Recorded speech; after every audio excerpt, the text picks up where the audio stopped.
Welcome to the Galen Trombley Show. Be sure to subscribe, review, and share the episode. You can follow me on social media at Galen Trombley. I hope you enjoy the show. Greetings. Please hold for a very important message. Light speed sequence initiated. How may I help you? Bonjour. Security breach. The truth shall set you free. Awesome. It's a miracle. Stabilizing. 3, 2, 1. Mission complete. Thank you. Have a nice day. Welcome, everybody. Episode 264 of the Galen Trombley Show. We've been away for a couple months. I think it was because couple weeks. It's because Ed Gunther just blew us all away with all his star knowledge from the eclipse. So we're about a month out, but we had a good little break working on some stuff behind the scenes here. But we're back into the podcast world. My guest today, I already know we're going to have a good time on this because of what he put down, what he's knowledgeable on, and what he wants to talk about are like four things that I like too. So Mark Hamilton, Executive Director, Plattsburgh Housing Authority. There's a lot of other stuff on here, Mark, but can we just go with that? Yeah, I think that's fair. That's good. Okay. You're involved in a lot, from a community standpoint, it sounds like a professional, I guess, between titles and responsibilities, like there's a lot. It's a lot. You filled the sheet pretty well with accolades. So. Yeah, well, there's a lot for sure, right? I guess so. People that don't know you, like, give us a background. Who are you? How'd you get here? Yeah, so Mark Hamilton, as you said, Executive Director of the Plattsburgh Housing Authority. That title has expanded over the course of my tenure there because we've done some different things that we can get into as we converse here. But I was born in Peru, so just outside of Plattsburgh. I have had an opportunity to leave the area. I spent several years living in Los Angeles. I've spent some time in Boston. I've backpacked around Europe and South America and things. So was able to get away, see the world, and then recognize that this was a wonderful place to come back to and to raise a family and to live. So this is where we are. How old? So was LA pre or post backpacking? So LA, the first time was pre-backpacking. Okay. Then I went back to LA, and then I went backpacking again. So there's been multiple spurts of backpacking. I'm a backpacking aficionado. So, and then I ran out of money, so I couldn't go back to LA. I was stuck. So what roughly time frame? How old were you moved to LA? What brought you out to LA? Yeah, so I went to LA as I think 99% of the transplants to LA do. I was going for acting and music and trying to make my mark on the world. Okay. No pun intended. And I was, this was probably 1999 to 2000. So was it right out of college? I graduated from Clinton Community College, and from there, so I graduated high school in 96, went to Clinton Community College, didn't make it through in 2 years. Had some fun in between, but ended up making my way out to LA thereafter. So like roughly 1999, 2000. I can remember being in Los Angeles during the 2000 scare when everybody thought that the computers were Y2K? Yeah, when the computers were going to take over the world or end the world or whatever they were going to do, right? I was younger in 2000, but I remember thinking when the ball dropped, which is actually the only ball drop that in my memory that I actually didn't stay up for. I fell asleep. Yep. I was too tired. And but I thought the world was going to end. And I was like 10. I just thought like everybody's like, oh my God. And what they meant was the computers were just going to glitch out. And I literally thought everybody was just going to drop. Right. But again, like as a young kid, like naive and like not understanding it. So, so LA, I mean, were you like right in the heart of, I've been around the area. I don't know it well. Were you in like the acting hub? Were you like what? How does that work? I guess when you go to LA, does everybody just go mingle on a couple blocks, and that's like the theater district, or? It's so interesting, and the process is, I think, different for everybody depending on a whole lot of things, right? But I was really fortunate that I had the support of my family. So my mom and my grandmother flew me flew with me, flew me out to LA. And when I found, they helped me find an apartment. They stayed for a few days to sort of check things out. There's a gentleman, there was a couple, John and Francine Wassley. Francine was a Florence, so she's from this area, and my mother knew her.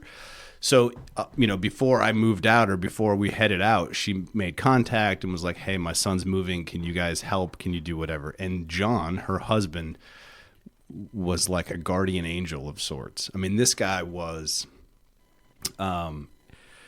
super professional. I don't want to blow up his spot, right? But he making a ton of money. Like he was working as he had been in banking, and he had gotten into executive recruiting, and he was a partner in a firm, and like they were doing really well.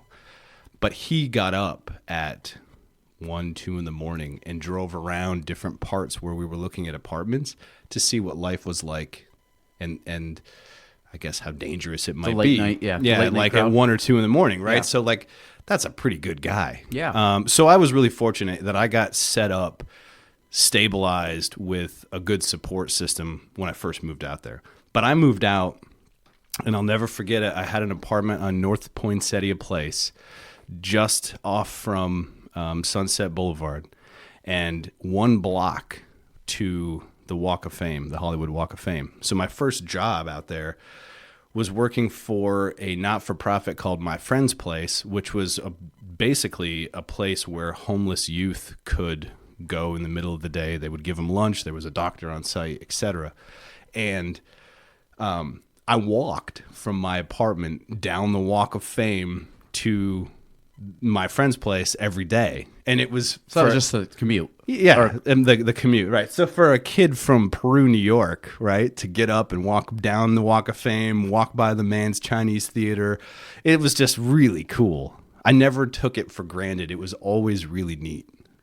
So I'm just looking at a map here. Again, people, I know you guys can't see this, but it's Sunset Boulevard. Because the thing with LA, it's very spread out. Yeah. Like we typically think of, you have like LA and New York. Like New York is on top of each other. Right, and then yeah. LA, like I've been down more of like the Anaheim, Newport, Huntington Yep. Beach area. So Yep. besides flying into LAX, that's about all I've seen. But when you start going and looking at the names, almost all of these names in some capacity you've probably heard of, or many of them. Like San Fernando Valley, like that's even Right. more north, and you have like Woodland Hills and Calabasas, like you hear of those, and Yep. and I think that LA has, even though it's LA, there's like so many different pockets and neighborhoods. Yeah. So Sunset Boulevard, is that, when people think of LA, is that kind of the stereotypical? I think so. Okay. Yeah. So like Sunset Boulevard, I'm not going to remember the names of these places, but like Sunset Boulevard is where the bars and clubs are when like Guns N' Roses and those 80s hair metal bands Yeah. blew up. They came out of Sunset Boulevard. River Phoenix, the Viper Room is a club on Sunset Boulevard that River Phoenix passed away at, right? Like, so like all of these, it's very much associated with the entertainment industry and sort of the wild LA life or whatever. So I feel like, again, I'm kind of just doing, this is roughly what it looks like. I mean, obviously this is 20 years difference, but Yeah. So I mean, it's pretty much spread. I guess I'm kind of looking down here. This is probably your bigger things down here, like these signs. Like Thor, like it almost looks like a mini Times Square of, well, I guess very mini, flatter Times Square. I should say that. Yeah.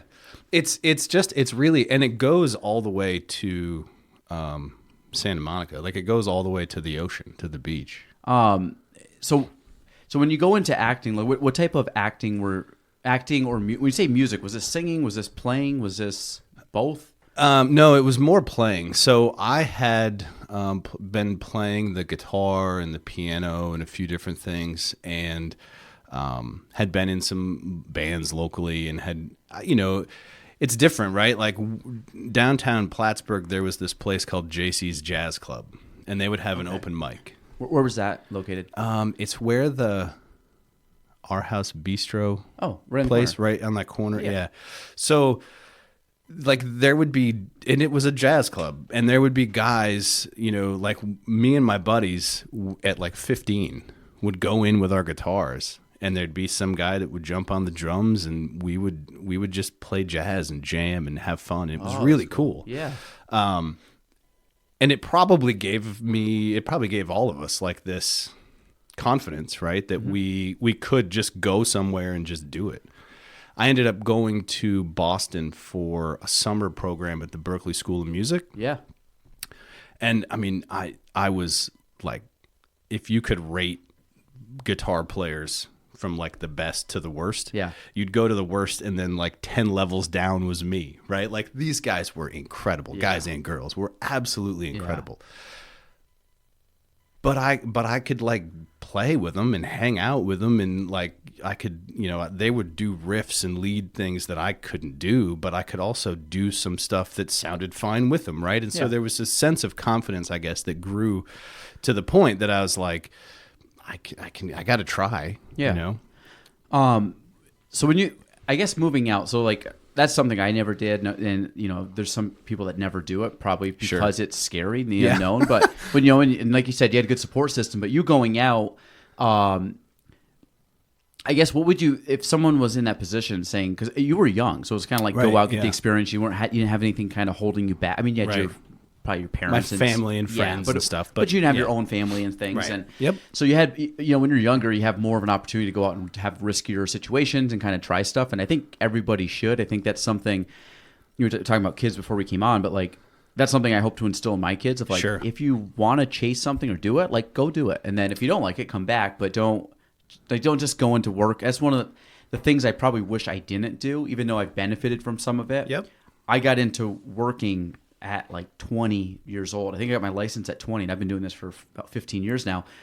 I never really went and did anything different. So part of me is like, man, it would have been fun to, but again, at 20, I didn't have anything I really was like inkling to go. Like, you know, it's just, but if you have something that you really want to go try, like whether it's acting or traveling around or living somewhere different. Absolutely. So, I mean, speak to that, like your experience and. Yeah, I think it's interesting, and it's really tough, right? Because everybody's a little different, and like you said, the different motivations and desires and things. There's nothing wrong with graduating high school and going to work and doing your life that way, right?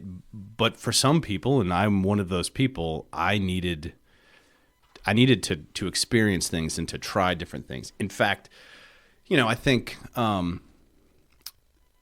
there's like the way adolescents develop, right, is like their brain, you need risk, right? So like you could take risks with drugs, you could take risks with alcohol, you could go skydiving, right? But like there's this sort of sense of risk that it's part of that adolescent development. And so, like I said, I had a really good support system, so there were certain things I wasn't going to do, but then there were things that, you know, I was given the opportunity to do. I think for me, it's interesting because, you know, I have a brother and a sister. And my brother graduated high school, went to college to get his license to become a funeral director, got into the family business, and he's been doing that ever since. And then I am like the black sheep that has been like all over the place, right? Chasing all these dreams, and took, I don't know, I have multiple degrees and was in college for probably a total of 10 years, right? But I'm not a doctor. So even within our family, we have different motivations and different sort of wants and needs. I think there are probably times when he wishes that he would have done more and experienced more and gone to do things. There's times that I wish that I would have started earlier, and you know, so I think for most people, it's really going to depend on what it is that you want to do, and then finding a way to do it that is like safe, right? So when I was backpacking, for example, which I'm sure we'll talk about, I was I went on 2 separate trips, one with 2 friends and one with one buddy. I don't know how good I would feel about my kids doing the same thing today, right? The world has changed. It's a different place. So you got to be sort of logical and thoughtful about how you're doing it and what you're doing, and you know, I think that's got to come into play too. We speak about like things again, just like time frames. Like I remember like walking home from school when I was 8 And it wasn't like 3 houses down. Like it was probably a mile walk through town and kind of cutting across roads and railroad tracks and everything else. And then I look at like my kid, I'm like, who's 2 years away from that. I'm like, I feel like he could do that, but I also feel like I'd be nervous for him to like walk down the side of the road with cars and everything else. But again, I don't know how that was.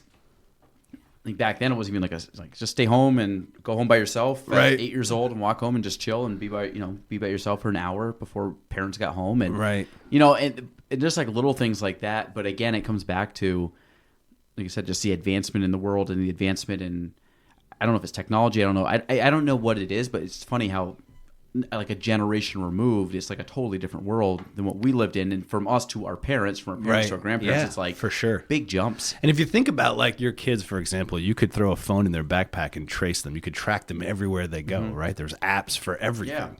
Yeah. So you'd think that would make it more safe, right? But then there's all these external factors, these external things that you don't have control over that make it less safe. And so balancing that is always tough. Well, there's also like the connectivity aspect. Like I think I saw this the other day, and I think they were talking about, it was two things. They're talking about one, the quote unquote softness of kids nowadays versus the other days, or the softness of parents versus the other days. And I think, I don't think it was soft. It's more like softness of kids, but then there's also, so from a kid standpoint, they don't have a chance, and the same thing with adults. You don't have a chance to really get away unless you make it a priority to get away. Like if you're a kid, you left school, you came home, and you pretty much just had your siblings until the next day you went to school. Right. And then, AIM came. I remember going on like AIM, and that was like, so you're chatting, like these little chat room things, and you do at night. But ultimately, you didn't have the connectivity. You didn't have, people 24/7 posting and all the stuff. So then you look at kids like that, plus all the extra stuff you put on kids and all the extra sports and all the extra activities and all the extra schooling. And then you kind of realize like these little guys are starting to burn out or just are overwhelmed. And, maybe they do just want to go home and stare at a tablet, where you still get the idea of like, go outside and play. And then but this is what I always say too. I'm like, you know what? Because, and my wife's great about it, but there's times you just get in the habit of like, well, go outside and do something. And I'm like, I sound like my parents. But I also was like, at his age, I wanted to do the same thing. And I said, think about us right now as adults. Like we work. And then we just want to sit in the couch and just like veg, whether that's TV, whether that's playing on your phone, whether that's reading a book. It doesn't matter. You just want to sit and just like relax. But we expect our kids to like always be out playing. Right. And it's like kind of a double standard, but I always like check myself. I'm like, you know what? Yeah, go watch your show, because I know you've been running around all day, and or coming in. And then the parenting aspect, I can only speak for what we do now. I don't know how my parents were, or what they're actually going through, or my grandparents. But same thing, we like things don't turn off. Like so everything.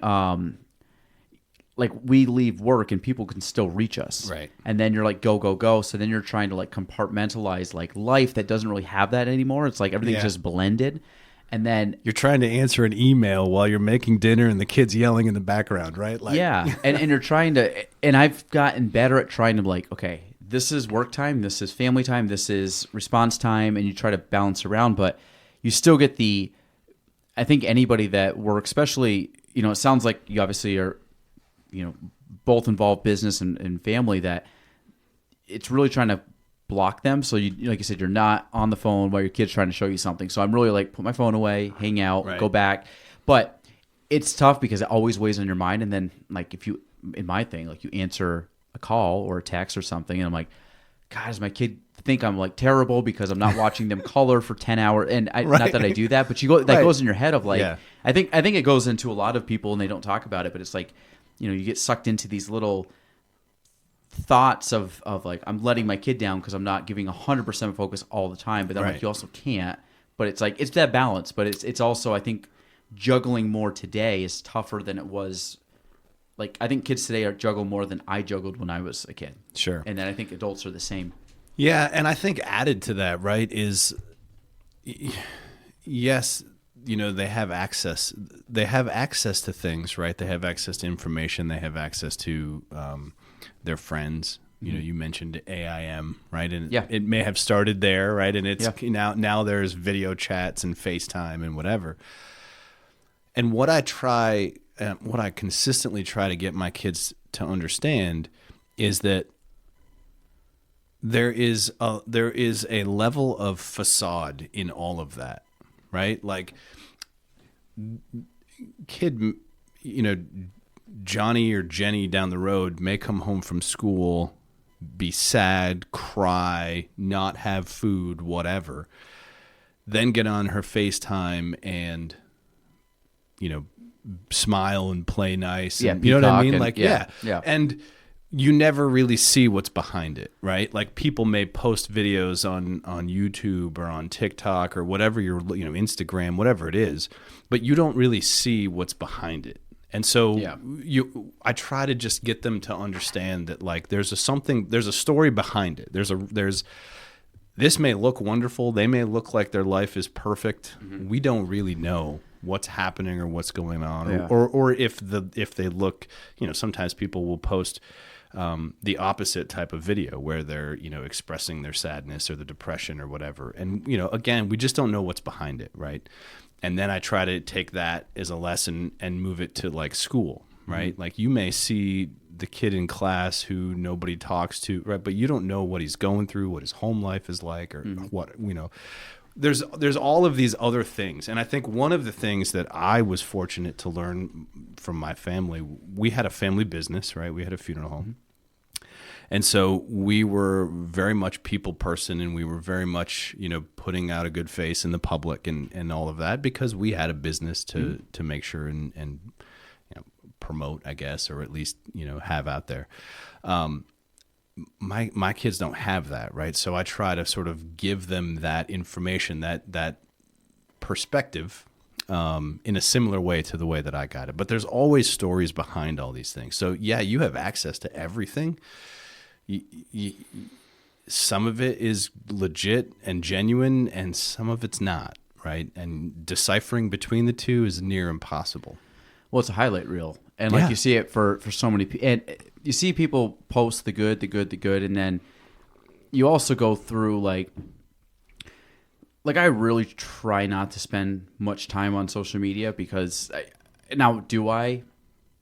More than I would like, but I feel like relative to most people, I don't. Mm-hmm.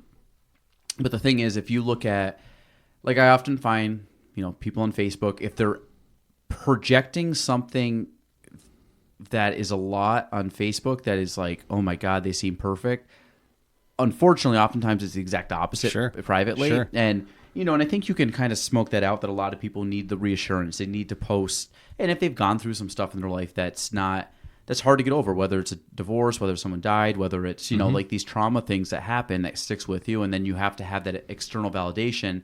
And that's just part of human nature. Sure. And I think I haven't had to deal with that with the kids yet, like at that age. But I know for me personally, I've always gone, and this is something that you mature into. I wasn't doing this 10 years ago. This is something that you learn as you go along. But I always I live literally by one moral code, and it's just the golden rule. Like, if I can treat people the way I want to be treated, I'm good. And everything for me simplifies down to that. So and I do this sometimes. I'm watching a video, and I'm not verbally saying this to anybody, but internally casting judgment on somebody about what they post, what they say, how they look, whatever.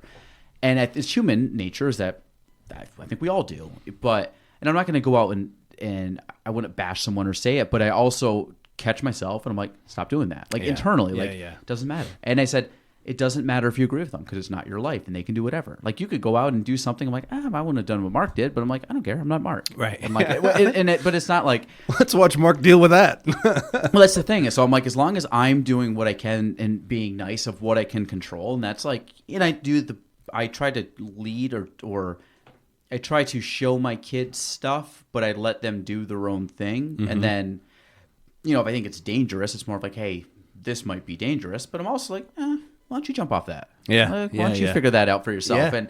Or why don't you but there's a level of, I want to kind of guide them, but I want them to experience stuff. But it's also the same token of, and again, kids are young, but even my 6-year-old at times where I'm like, hey, buddy, you got not your, it might be something where I'm like, hey, to my daughter, I'm like, that's really good. You did awesome on that. He goes, but I did it better. I'm like, buddy, it doesn't matter. I said, for her, that she did really good. And of course, she's beaming and proud and stuff. And then, but again, he's young and he doesn't have that filter. And that's always stuff you look at of like, I don't mind at this age, but I mean, if at 13 or 14, you're picking on somebody because of something they don't have. Yeah. I'm like, first off, you're not hot shit. Like you can like, you're just a kid. You're just a person. And, but also it's like there's anybody, you push down on, there's people above you and whatever, not whichever direction you're going. Yeah. And I'm not saying above, you know what I'm saying? Not above you as like they're better than you. But like if you're saying like I got more than X than you, I'm stronger than you. Like someone's stronger than you. Yeah. Like, kind of that thing. And, those are the things I look at from being a good person of like, don't do something you would do to someone else. Like, sure. And but again, social media, you see so much of that, unfortunately. But it's also like again, it just kind of, it amplifies the good in humans and amplifies the bad in humans. Yes. And it just gives you a platform. And I think I saw something one time, it said, if you're a good person or something, if you're rich, you're either going to be like rich and nice or rich and not nice. It's just going to amplify how good you are as a person to begin with, right. or whatever that, which makes sense. Yeah. Right. So, you're not going to change. Well, you shouldn't, but it's like if you do change, it's like that's actually probably how you really are, right? And this allowed you to amplify that to get to that point. Yeah, yeah. Also, Mark, I just noticed these are from allergy shots, so I just can't get them off because they're blue. I've been telling people the last couple of days, I'm like, I swear I'm not like randomly like dotting my arms with blue. I just figured your kids were playing Connect the Dots. That's actually a better story. But I was just looking down, I was like, he's probably wondering why I got random dots all over. So how did you get into the executive recruiting in LA? Was it the mentor you were speaking of? Yeah. So I was, I would come by his office. So, I got to remember, I think it was DHR International was the company he was working for when I first moved out. But I would go by the office and, to get lunch with him or because I was taking the bus. I didn't have a car or anything, so I would take the bus around. And so if I was in the neighborhood and it was towards the end of the day, I would just go to the office and have him take me home after. And so I was around the office a fair amount. And some of the other people that worked there was probably, 10 to 15 people in the office. One of them eventually was like, "You're here all the time. Why don't you just work here?" Yeah. I was like, "I don't know. What do you do?" So then they sort of explained to me what they do and how they go about it. And it was shortly thereafter where he was like, "If you want, we'll hire you. We'll get you here." So what is executive recruiting for people that, I have an idea, but yeah, it's really, it's not much different than any job recruitment process. It's just the level of job, right? So we would do C-level. So it was basically $100,000 or more in annual salary. And I wasn't on the C-level because I had just started, right? So like I can remember I did a VP of North American sales for Mitsubishi. Okay. And it's really a lot of it's just a lot of engagement with people, right? You're making cold calls, you're telling them about an opportunity and seeing if it's something they might be interested in. And you're trying to poach people from, like, for this particular position with Mitsubishi, I would call all of the car people, right? All the different Ford and all of the different manufacturers and find their vice presidents of North American sales and then like the 2 or 3 titles below that who may be ready for, that career ladder jump. It was really fun because you got to, you get hung up on and you get people telling you, swearing at you and stuff. But a lot of people were, even if they didn't take the position, they were like, I think there was this sense of pride in the fact that somebody was reaching out and saying, "Hey, you might be good for this job," right? It's like an ego stroke. Yeah. So they liked it, and then they would listen, and then they would, they would give it thought. Whether they really gave it thought or not, I'll never know. But they, would call me back in a couple of days, and if they were interested, we'd take the conversation further. And if not, I would always ask for, do you know anybody else in the industry who might be interested or who might be ready for a position like this? So it was really fun. And then I would get them to a point where I thought they were qualified and would be a good candidate, and I would pass them off to a partner. And then they would begin their process of interviewing them and going through, and then they would go to a committee, and then they would get presented to whoever had contracted with us. How long did you do that for?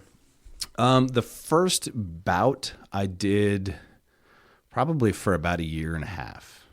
And then you went back, so backpacking back to that? Yeah, so I was in LA and I was doing this and I was trying at the same time to continue what I could with acting and music. Once I had gotten that job, though, it took up a lot of time and I was less able to. I was taking acting classes and doing some things, but it was much more difficult.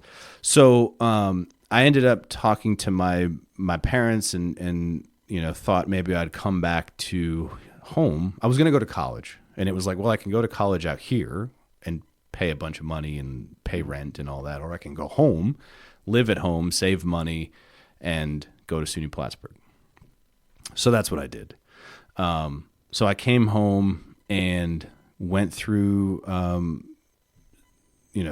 ended up with an anthropology degree with a minor in pre-Hispanic Peruvian cultures. So it's like, not overly useful, but at least I had a 4-year degree. Yeah. But the program that I went through at SUNY Plattsburgh was really, really, really good. And the professors that we had were awesome. Was that, you take most of them in Red K? I took a lot in Red K. Yeah. Yeah. Because I took an anthropology class. I went to Did you? Plattsburgh too. Yeah. Yeah. And Who'd you have as a professor? it was a lady. Crane Kramer? No. No. I feel like she had more of a foreign name, but I feel like she was maybe like, I don't know if she. I kind of remember the classroom. Like you walked in, took a left, and then you went all the way to the left, and you took a right, and there's a big long hallway down, like basically facing. Would be Court Street. I'm trying to think of the streets here. Yes, I think It'd be Court Street, right? So Court drinks Street's on the that right, side, yeah. So facing the Court Street side, and then it was down the corner. I want to say it was Eastern Civilizations or something like that. Okay. And it was cool. I mean, like, I love history, and it was a mixture of history meets science, and it was kind of a cool combo. I only took one. It was a gen ed. I had to take like an anthropology gen ed, and but again, I thought it was cool. I don't remember anything that we really did in the class. I kind of remember the setup of the class. Yeah. I remember where the door was and which way the desk faced, but Yep. I don't remember her name. I do remember she randomly said at one time she was like related to Matt Damon, or her family had some ties to Matt Damon. Wow. It was some random. She's like, I was Yeah. just at a funeral. I remember her saying this. She's like, I was at a funeral with Matt Damon was there. I was like, what? She just like said it. She goes, I didn't talk to him because of a funeral, but he's blah blah blah to my husband's family. So that's like the only thing I think I learned. The that claim year. to flame. Yeah, That's I was a good like, thing to learn. I like how do you like them apples? Like I like 6 Good Will degrees of Hunting. separation? Yeah, Yeah. I got 2. I know Matt kind of. But that I don't remember much. But anthropology, back when I was like 19, 20, I thought it was a cool thing. Yeah. The group, it's all, I don't know. Life is so funny, right? Because you make a decision and then what happens thereafter, right, changes everything. Oh, yeah. Right? Yep. So the people that I was hanging out with were really cool. They were like smart. This is at Plattsburgh. At SUNY, Plattsburgh, yeah. yeah. They were really smart. They were really fun. Like life was awesome. Mm-hmm. And because of their outgoing nature and their desire to learn, like we set up special programs. I may get names wrong, but I think Dr. Cohen had, it was either Dr. Cohen or Crane Kramer, but I think it was Dr. Cohen had gone to South America and like he had worked in some sort of archaeological setting that brought back Right here? mummies. Yeah, that's Dr. Crane Kramer. I think she had like just started when I had gotten there. Dr. Cohen's probably gone. I know Dr. Pollard has retired. They were such a good crew, but like they had brought mummies back from South America, and not mummies, I guess at this point they were just bones, right? So we created a like opportunity for credit. What's that called? I can't remember. Like an elective? Yeah, well, like we created a class, Okay. and they gave us credit to do Okay. it, right? And I forget what that's called, but anyway, we studied these bones. And so like they would lay bones out and we'd have to identify what bone it was, like what tooth it was, where it went in the body. They taught us how to try and age. We had all this stuff. Super cool. Dr. Pollard had like summer archaeology programs. So like there were a couple of different digs we would go on locally. This gentleman? Yeah. Gordon? Okay. And then and Dr. Armstrong, he was awesome too. He was my advisor. And then I ended up getting a job over the summer with I guess he's an archaeologist, Drake something, local, and I did some digs with them. So it was really neat. It was really fun. And then we learned about the Moche and the Inca and all the the Nazca and Nazca lines. If you've ever seen these lines in the middle of the South American like deserts that nobody knows how they were put there, right? So when we graduated and we had done all this stuff, me and a couple of my friends were like, we should go to South America and like see all of the sites and all of the things. Yeah, well, we should see all the things that we learned about and we should see them firsthand. Yeah, these Nazca lines are huge, huge things. They're just like drawings in the middle of the desert. Wait, these are real? Yeah. So I'm like, there's a monkey, there's a spider. Yeah. Wow. And they're like rocks that were placed specifically in the desert. I've never heard of this. Yeah. And there's like, we took a tour. When we were there, we took a tour. We went out on a boat.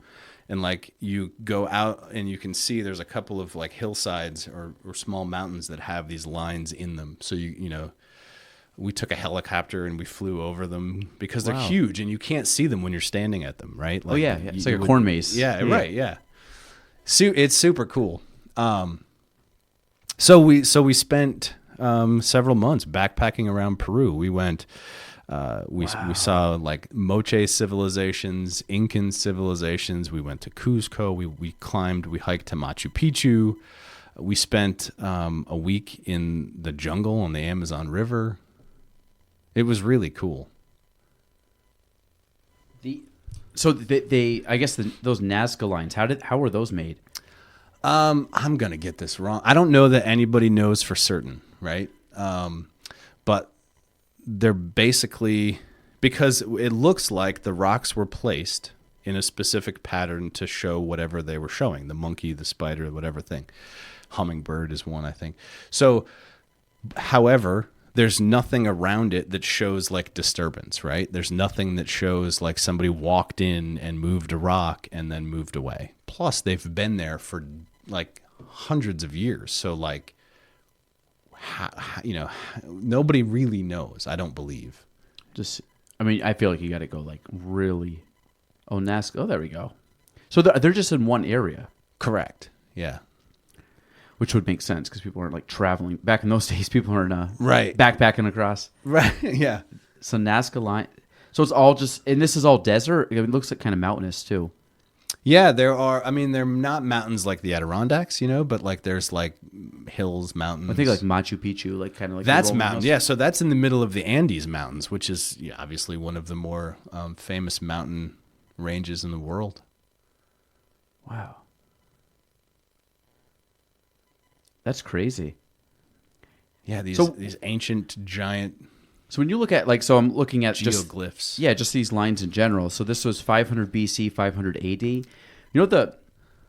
This is also something I've been last couple of years been fascinated by, and I think you just as you get older, and again, hopefully this continues because the last handful of years, kind of like thinking more like this, it's fun when you start putting things in perspective.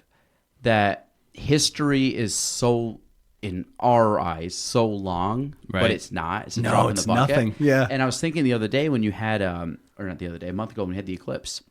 To take the eclipse, which looked amazing, but then the next time it's going to go over us is 300 something years out. The last time it went over us was 1300s. Right. So when you look at that, I'm like, they're like Leonardo da Vinci wasn't born. Like the United States was years away. Like Right. the United States was not even discovered yet. Right. The last time, so nobody probably saw it, but Native Americans that were here and like looked Right. up and like, well, that looks weird. Probably got blinded by them. Blinded, yeah, or it went dark and they're like, wait, what's Yeah. going on for a few minutes? So Yeah, they were probably worried, right? Like, well, you there's think- no artificial light, Correct. so yeah, just pitch. I mean, it would have probably been pitch. Well, you would have seen still like You the would have ring, seen the ring, but like life, they would have all of a sudden been like, "What is going on?" I think What they were god losing did their we, shit. Yeah, Yeah. what god did we just piss off? Yeah, we're like we're getting struck down right or struck down. But I go back to, I'm like, that was like the sky.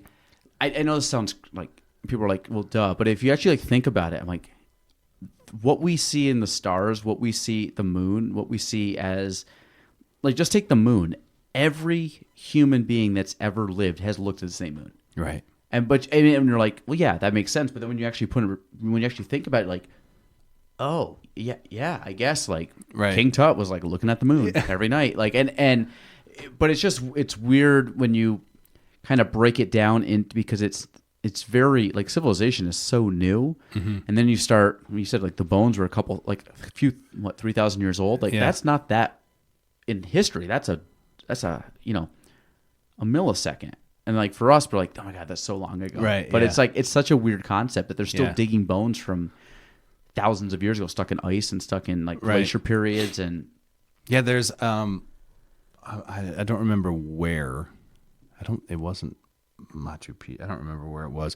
But in South America, there's a young girl. I'm pretty sure it's South America that was mummified. They assume that she was like a like a god or something. no given to the gods, Like a sacrifice? Like a sacrifice. Yeah. Thank you. They assume it was a sacrifice of some sort, but like her body was like nearly perfectly preserved. Is it visible?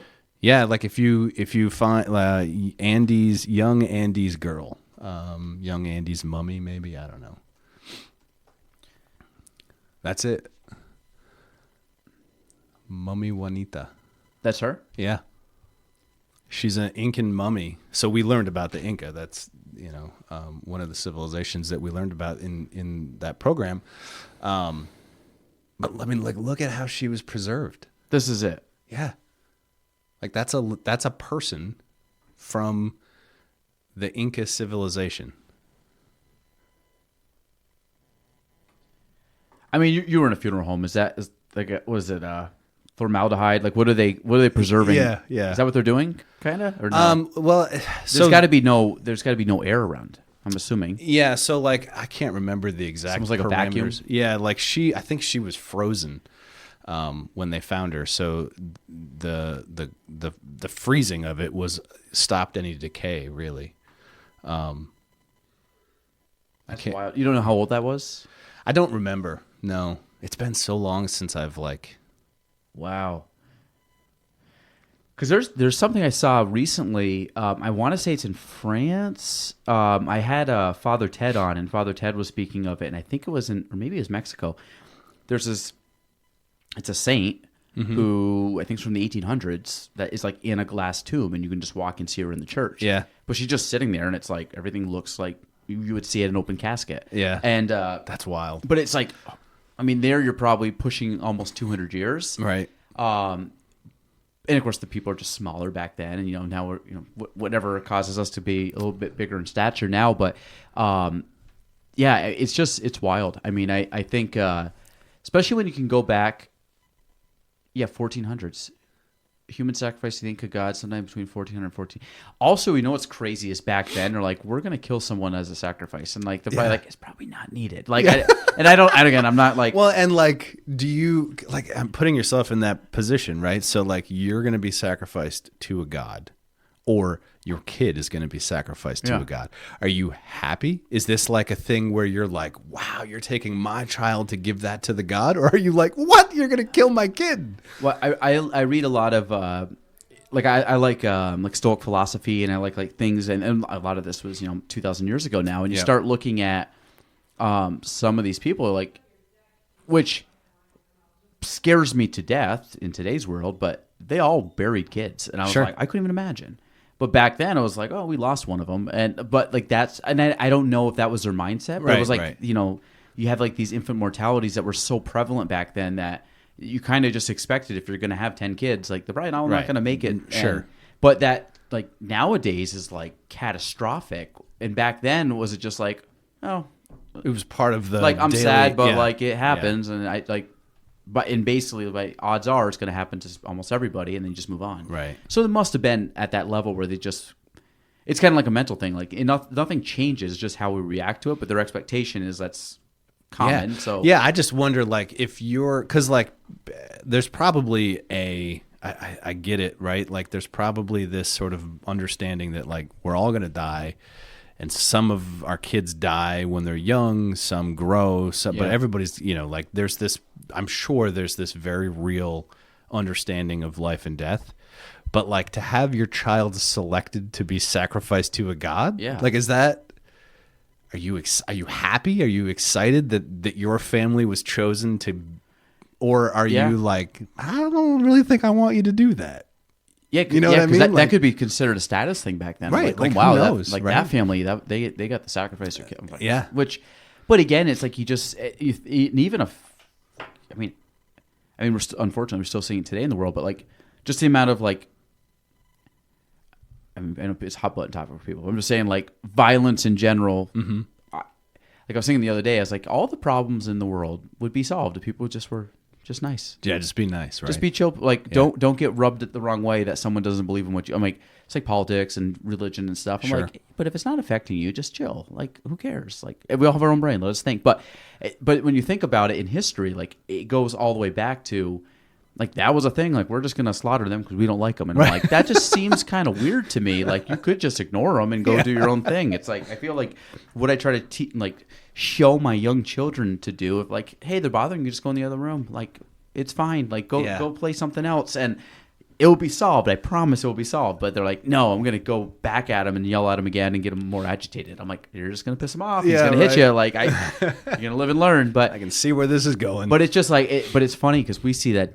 I mean, I would say most people are in the majority of like, yeah, that's kind of how I live life. But it's just silly, and like people still like it's just, again, it comes back to humans. Like, we have evolved, but not, I mean, humans back in the 1400s are pretty much the same internally as us. We obviously have like better, we can brush our teeth, we can take showers, we have better, water, we have, antibiotics and all that stuff. But how we think is very similar to how we thought back 1,000 years ago. Yeah, like our brains haven't changed. No, except influenced by so many other factors, right? Yes. Whether it's like science and education, or whether it's like social media, or the things we were talking about earlier, right? Like there's different stimuli, there's different inputs coming into the brain. Like you still have that like the fight or flight mode. You still have like love, hate. You still have like these all emotional, the basic things, right? Yeah, and there's stuff like people, and you can see how people react. Like when we were talking about social media. People getting validation. People were trying to get validation back 1,000 years ago. It just in different means. It might be like, do you like my beaver pelts versus like, that person. I don't actually. Your beaver pelts are no good. Yeah, like it's a little too woodsy for me. But that was probably what they were doing back then. Like now it's like, do you like my filtered photo on Instagram? Back then it was like, oh, can I don't know, whatever that thing was that was important to him back then. Yeah. It's like, I got a lot of rocks. I'm like, well, you're a rich man. You got a lot of like pebbles or river rocks. Clam shells. Way to go. I'm going to ask a little bit about work because I feel like we should cover work before we go, because there's other stuff I want to ask that's not work related. But so Plattsburgh Housing Authority, give us just a background. What is it? What do you guys do? Obviously, I know there was a huge project. I don't know how many years ago now, but it feels like it's still pretty new. All of that falls under what you do? Yeah, so the Housing Authority is an independent organization that is given the ability to be created by New York State legislation, right? So we are an authority. In the best way that I can sort of explain is like we're similar to the New York Power Authority or the Bridgeport Authority down in the New York City area, right? Mm-hmm. Like we're an authority. So we're not a government entity. We're an independent organization. We have a board of directors We're not a part of the city or the county or the state or anything, but we have a contract with the federal government. So all of our housing units are covered under this contract. So we have to follow all of the federal regulations and guidelines to get the money from the federal government to do what we do.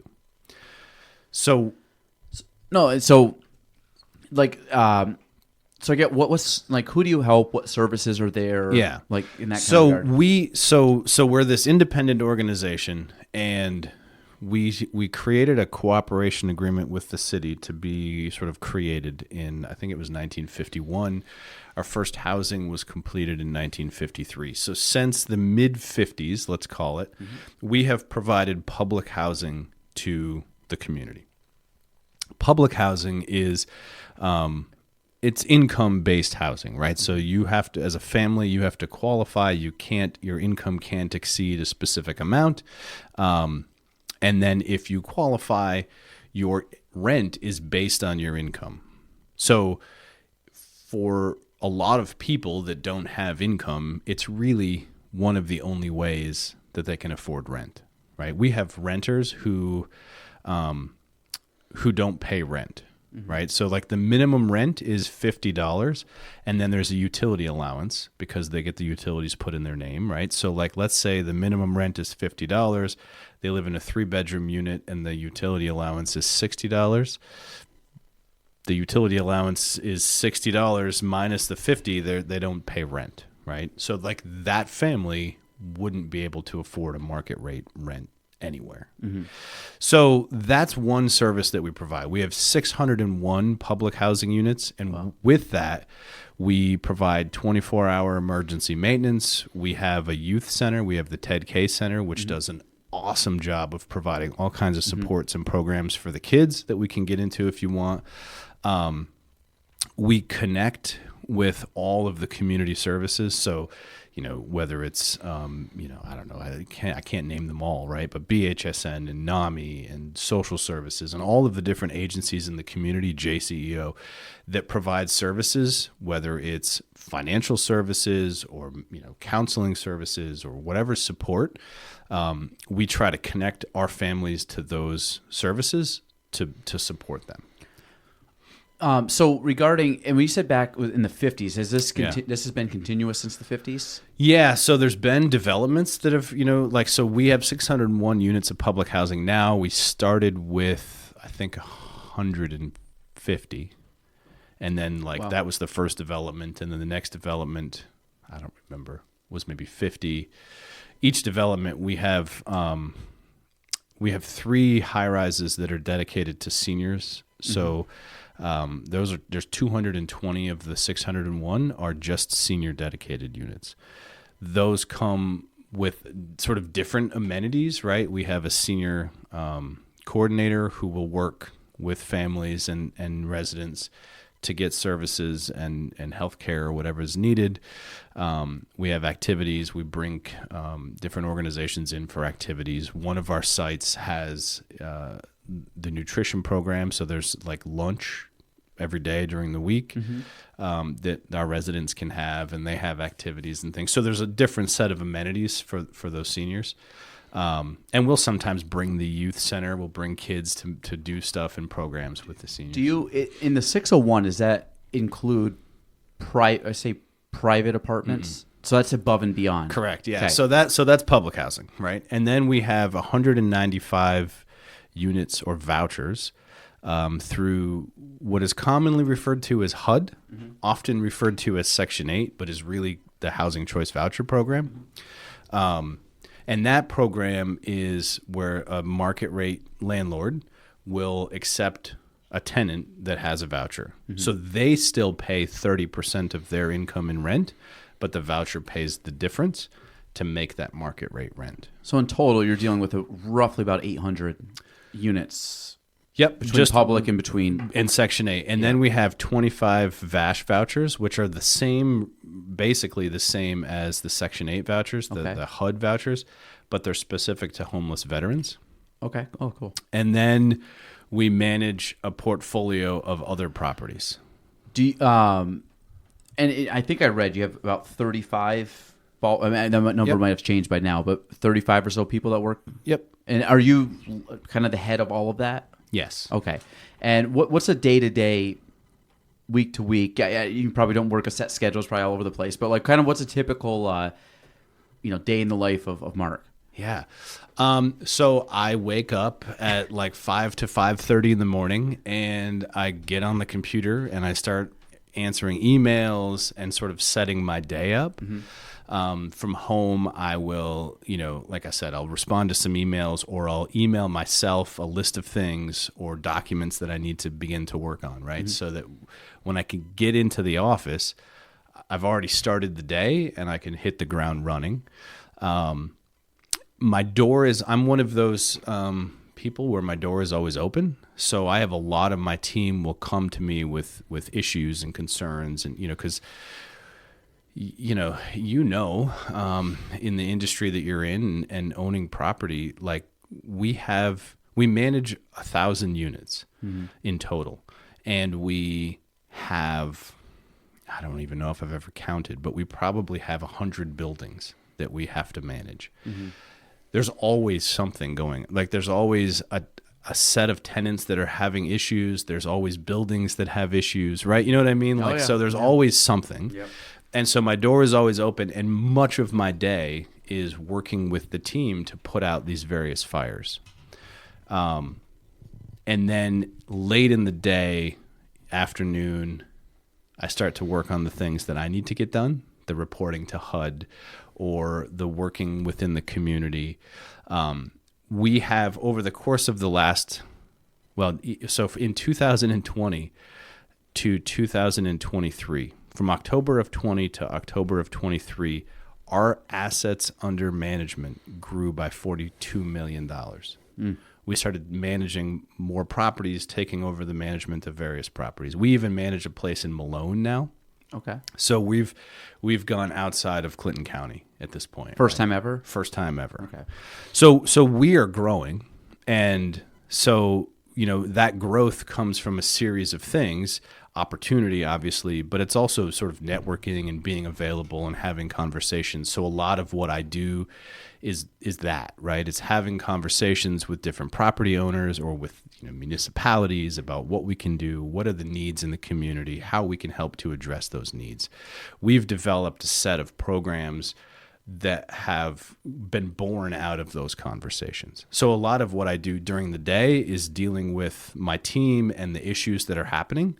And then, later in the afternoon and into the evening, it's more about sort of engagement in the community and working with various agencies and organizations to sort of develop what needs to happen in the community. And when you say developing programs, like what programs do you offer, and what happens to get a program developed? Yeah, so to get a program developed through the housing authorities like proper is nearly impossible, because we have these contracts with HUD and we have the regulations of New York State and all of this stuff, right?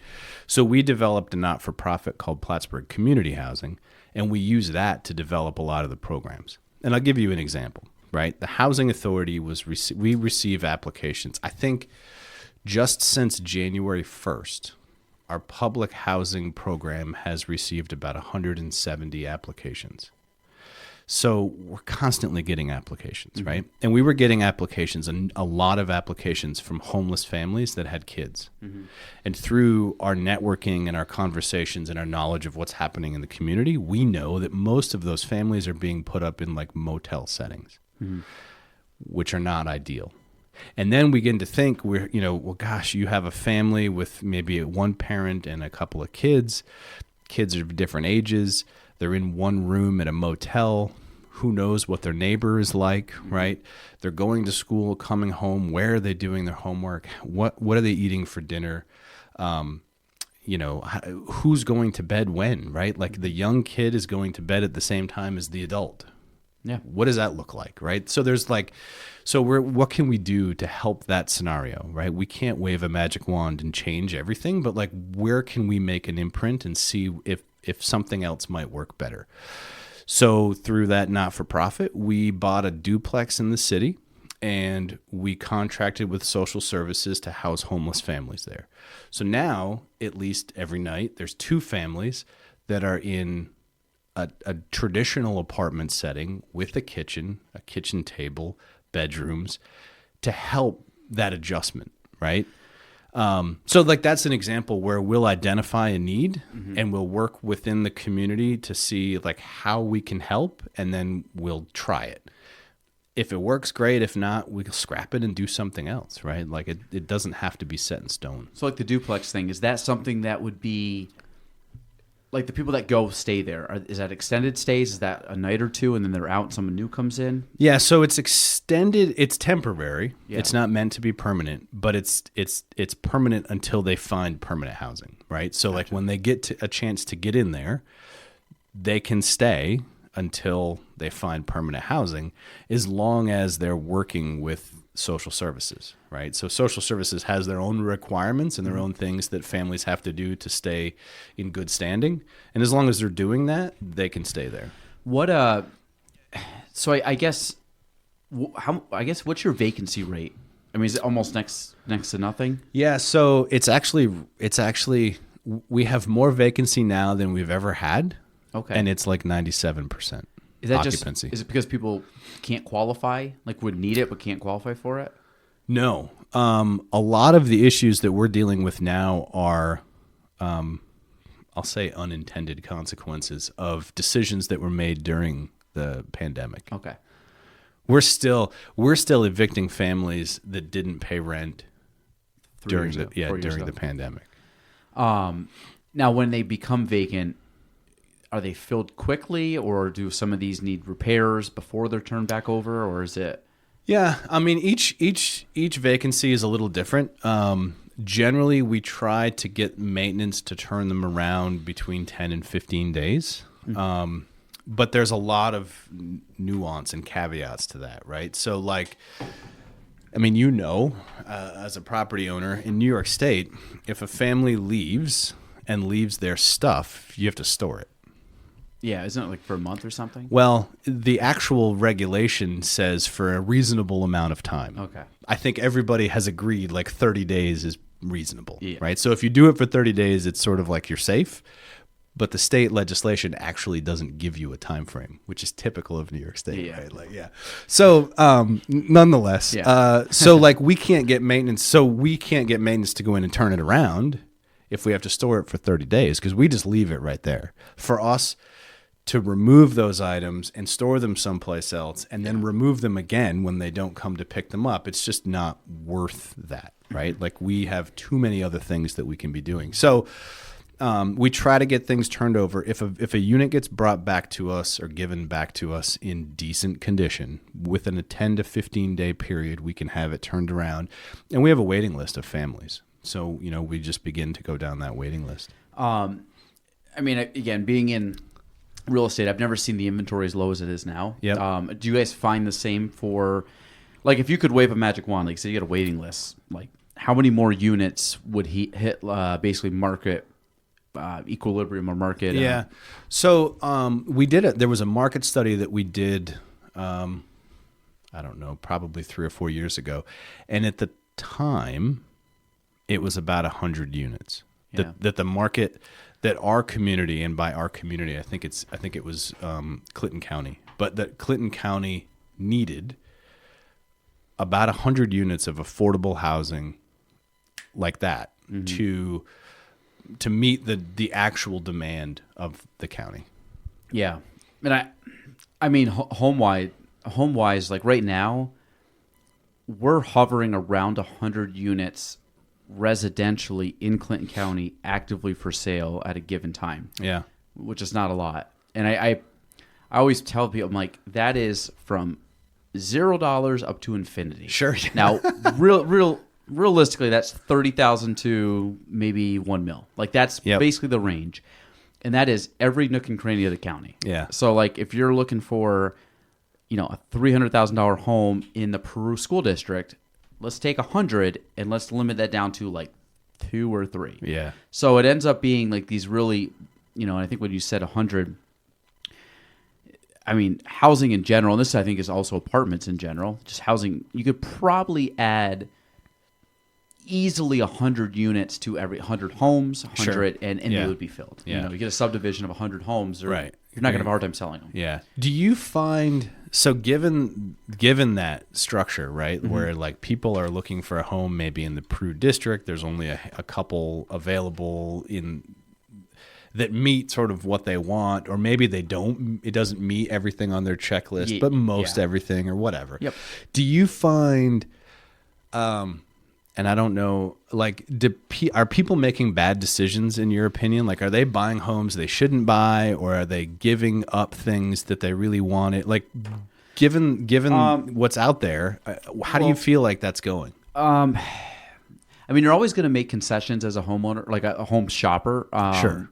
I mean, unless you're going to build a home to spec, you're going to make some concessions. But I would say overall, do people settle for homes? I feel like the amount of people, if you truly asked if they were settling, is a very small amount of people. Yeah. And I usually look at settling being someone is moving into town, let's say for the border, let's say for a job. Like, so let's just say it's whatever it is. Yep. They're moving here. They have a time limit on homes. They might settle because their time frame is so condensed down to a month, 2 months, whatever that is. Someone just saying, I would like to buy a home. And it's like, okay, what do you have going on right now? Like either I own a home, stay with family, or rent. I'm like, okay, so you have housing.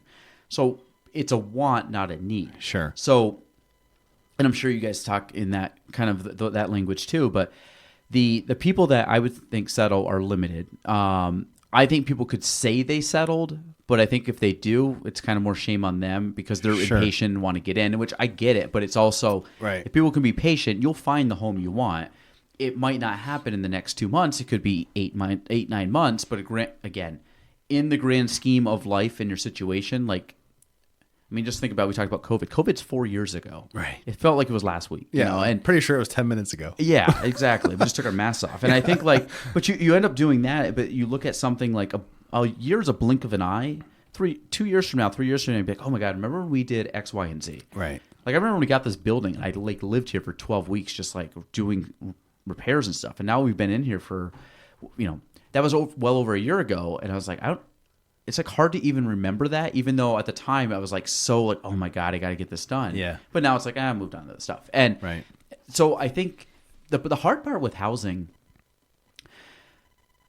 we don't have enough homes. It's a seller's market. The market right now is up 9% from last year. So when people look at, and what's actually crazy, we ran the numbers, the median home price is up 20% right now. And the median, as you know, in an average, median is actually a little more exact, I think, than the average because you don't have the outliers. And when you're looking at value, because you hear people say it all the time, it's like, well, we're not going to buy yet. We're going to wait till the prices come down. Like, they're not coming down. Yeah, right. Like, so if you buy now, there's no indication they're coming down. The two things that would cause them to come down is a massive increase in supply, which is not happening, or a massive decrease in demand, which is not happening. And I expected something, and I actually have old videos. This was probably 5 years ago. I remember saying, I'm like, the only thing is that, increase in homes, because this market hasn't changed in basically 7-8 years, just got more extreme. Right. Or we have a decrease in demand. I said the only thing you're going to have a decrease in demand is if people physically can't spend the money, which typically just fluctuates with the market itself, like the numbers will adjust,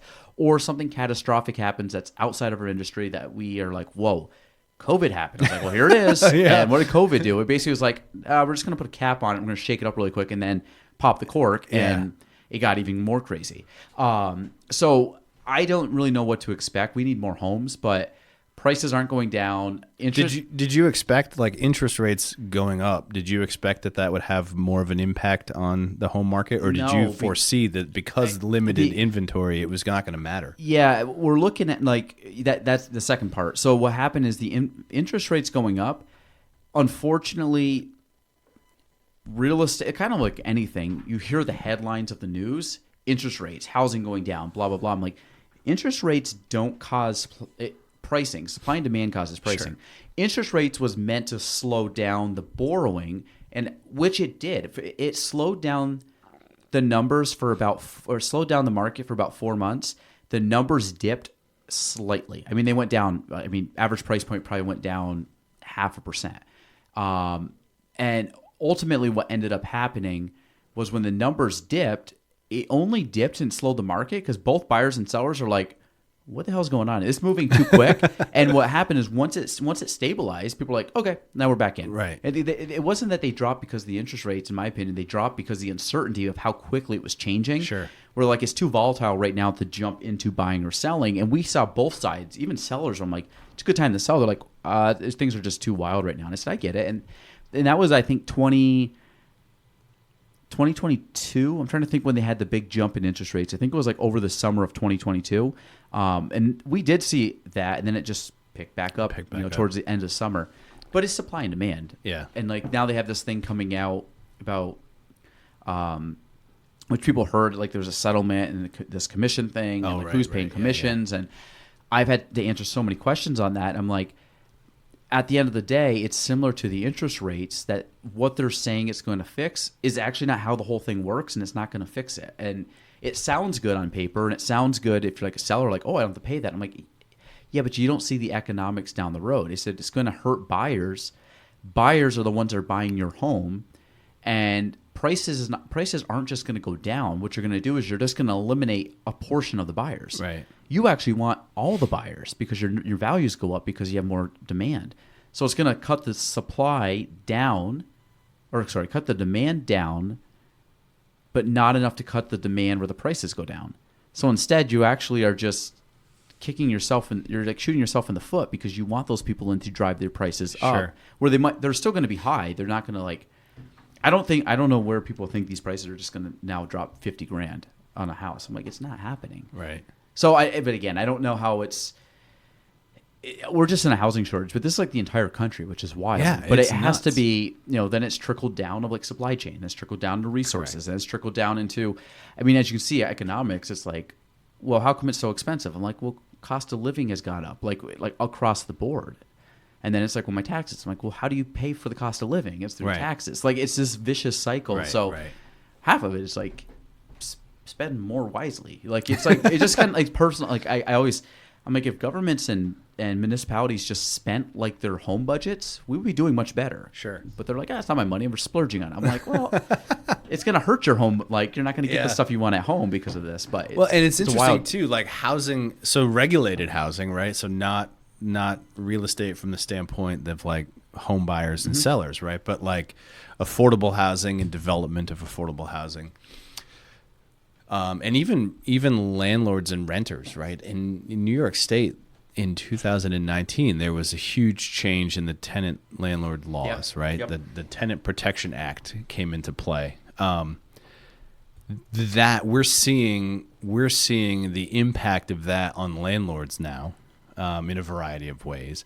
And then you have like the regulation of affordable housing and the development process and what needs to be done. So we developed a 40-unit property through tax credits, right? So we were awarded tax credits through New York State. We sold the tax credits to a tax beneficiary, and they gave us money. We used that money to build this development, right? The Atlas basically, Heights. Atlas Heights. It's Yep. basically how that works. Yep. So, that project cost roughly $350,000 per unit to build. That's an insane amount of money. How many right? units? 40 units. Oh, God. Yeah. But when you take into effect all of the regulations, right, you take into account, I guess, all of the regulations and like, there are labor rates, there are, women and minority owned businesses and all of these things, which are all great. And I don't think like everybody wants to do this. Everybody wants to pay people well and wants to, you know what I mean? Like, absolutely. But the unintended consequence of those regulations and the development fees and the required insurances you have to have and all of these things is that the project costs that much more, right? It's just the nature of it. And that much more that we could have built, 100 units if we were doing it the old way. It's like you can't have like the CEO come over part-time under the table and build it. Like, it's like you got to go through like. Yeah. So it's just sort of the nature of the business. Like it's tough, man. It's housing is tough. Then you start going in, and again, I'm assuming with Atlas Heights and obviously Ted K with the children and stuff like that. Like, because then you start going even further down the line of you have the housing issue, and then you have people like paying for housing, and then you have people come like, especially with a lot with women, it's like they can't work because now they have childcare, and childcare is expensive. And it's like cheaper. I mean, we made a decision too. Was like with my wife, she just decided to stay home with the kids and work kind of part time and hang out with them. I said, because we like to work to pay someone to watch your kids makes zero sense. Just watch your kids, like bond with them and have that benefit versus like unless you want a break, But that was you had like a mixture, but which is also important. Which too, is right? important, but it, like you try to find that balance, and like you said with in your family, it's just kind of it's you just tag team everything, and you just you figure it out and you divide and conquer, and but there is such a like. And that's the other thing when you look at, we go back to Plattsburgh State, Red K again, I had a macro and a microeconomics class. And like when you start looking at back then, you had the ups and downs and how this affects that. But then when you start applying it to like everyday, day to day, which is as you get older and you start to realize how more things are connected, and like the impact your industry has on my industry, that has on the daycare, has on the college, like everything is the hospital, like everything gets tied together. And then you realize like, wow, there's a lot of, unfortunately, it's like you try to have like a zero-sum game, but it's not often the case. Like something's got to give, and that, like you said, in a perfect world, magic wand and limited resources, everybody's fine, and that's like perfect utopia. But we also know like you got human nature, you have ways that whatever power set up, and that it doesn't necessarily lead to the most optimal way, right? And then greed, and then you have there's you can go down the whole human psyche of all this stuff, but every circle, and then circle of hell, and like you wish, like it's one of those like we could figure this out, but I'm like but then it's like that mountain, and I'm like unfortunately that mountain affects millions of people, and it's hard. That's why it's like when you get into national politics, it's so polarizing because you're gonna piss off half the people because you can't like win both ways, right? Locally, it's a little more chill because everybody's like, we kind of all want the same things, but like we don't want the same thing Florida or whatever Midwest or West Coast wants. Because even in New York State, right? Like even what we State, want and what 100%. the city want are often they're two completely different lifestyles. Right. Yeah, it's wild. But but overall, I guess for Plattsburgh Housing Authority, like going forward, because obviously Atlas Heights was built up, and and then some other programs jumping up. Is there anything that's on like the wish list for Plattsburgh, either Plattsburgh Housing or for just Mark in general, like that you would like to see? Yeah, so for Plattsburgh Housing, I mean, ultimately, we've made a shift, and the shift is from sort of just managing the properties that we've always had to being better partners in the community and developing and growing programs based on community needs. So I mean, for me, for the organization, for the board, like we want that to continue to grow and build.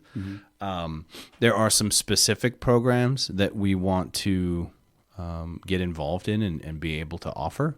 We'll probably do that through various partnerships because I don't know that it's something that we can do on our own. But for example, we would like to create a program for home ownership that can be done in a way that is really affordable so that low-income families that are prepared and ready to own a home can. That's definitely one that we've discussed for a number of years and trying to find, go through the nuances of how to make that happen. Do you guys work with anybody, I don't know the proper term, but like kind of like education and assistance, and like whether it's for helping get into work or jobs or just like increasing their skill set? Like, is that anything you guys work with directly, or is there any partners with that? Yeah, so there's a bunch of partners, and it depends on like what specifically they want to do. So we have some of our team will sit down with folks and like do help them with a household budget, right? So if it's that kind of a thing, we can do that. But if it's employment opportunities or training for employment, we'll partner with One Work Source, and there's all these different partners.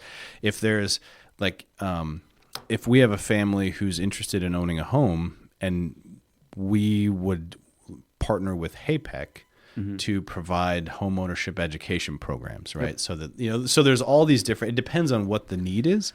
But yeah, we partner with, I wish, I mean, if I had a list, I don't want to miss people, right? Yeah. But like the North Country Center for Independence, the Child Care Coordinating Council of the North Country, United Way, JCEO, ETC, DSS, NAMI, like the list goes on and on and on. We'll partner with anybody who's got a program that can support or benefit our families. We try to engage with. Yeah. And I think it's like anything else. Like the need's always there because it's just part of life. Like, you're always going to have, the group in need. So, but some other stuff I want to jump into now. Sure. We're going to talk about 4 things. We talked about affordable housing. So we're going to cross that one off the list. Number 2, we're going to go right down the list. So sports. Yeah. Like expand on that, I guess. Yeah. Are you like play sports, fan of sports? Me like sports. Yeah. I love sports. I grew up playing sports. It was weird, Did you right? play football, Peru, I'm assuming. I grew up playing sports, like young, town sports, modified sports. And then I stopped because then I started playing the guitar and like my existence changed in terms of my hobby. But I always loved sports, right? So like I would play video games of sports. I would watch sports. I would play like in the community. I grew up right near the Peru school. Yep. And we had a big backyard. We would play football games and baseball games and all of the stuff right there, right? So I love sports. I love the authenticity of competition, of a game. I love getting like worked up and really passionate about something, and then when it's done, giving people high fives and telling them they played a great game. You know what I mean? Like there's this weird, I just love that. I love the way that you engage with somebody during sport, a competitor, an enemy. And then when that's done, like it all just goes away, right? I love that. Yeah, I played sports growing up. I mean, from like a playing standpoint, I played sports all the way up till through high school, and then you play some rec stuff after. But I mean, really, at the end of the day, you have some of your best memories of sports. Mm-hmm. You have some of your best friendships through sports. You have some of your best learning experiences. You have you learn that work ethic, grittiness of like, whether it's competition or working harder, becoming better, like you get a lot out of sports. And I mean, it could be individual or team. As a kid, favorite sport was baseball. And then it actually shifted to, out of all sports, it was golf. And golf was very individual, but I chose not to play. We didn't have a golf team, but we ended up having like a club, and I probably could have played at another school, but I ended up still playing baseball because I'm like, I want to play with my buddies. Yeah. And I loved baseball as a kid, but it was the social aspect. Like I'm never going to I can play golf the rest of my life was my thought. Now I wish it would have been cool to play like some matches. Yeah. I was much better back then than now, so it would have been a little more fun. Well, that's odd. Yeah. We'll have to get into that, right? Typically your ability at a sport increases, right? All mine have gone down. I mean, I would say my like we played a lot of. I went to Shazy. We played a lot of soccer, and I coached soccer, and I love soccer, but it never was my favorite sport. Like I always, I enjoyed it, and I think I liked it because we were good, and all my friends were really good. But it ended up like had we not been as successful, it probably would have went a little further down. Even though I think I love the game of soccer, but the things that gravitate towards you was like, I really like golf, even to this day. Yeah. And like as a kid, I love baseball. I love like the little league baseball aspect, and that kind of carried in. But you stop playing it. But I think I've actually graduated.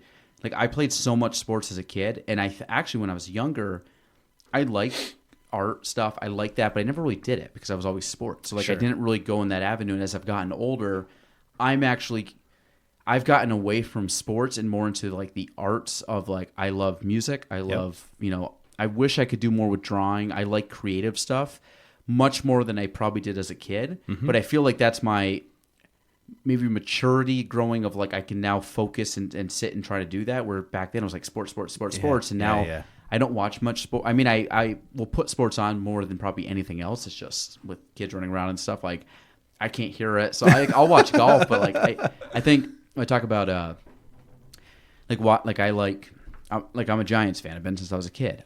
I probably last year watched an hour total of football of Giants. Like I'm not the person to put it on and watch a game. Like if they're on and I happen to be home, I'll put it on and it'll be complete background noise. And I'm like, oh cool, they're winning. Oh crap, they're losing. And that's about generally the they're losing. I think and they're generally losing. So like you really could shut like. And I'm one of those sports fans. As soon as my team is like done, not going to win a championship, don't have a chance to make the playoffs, I'm out.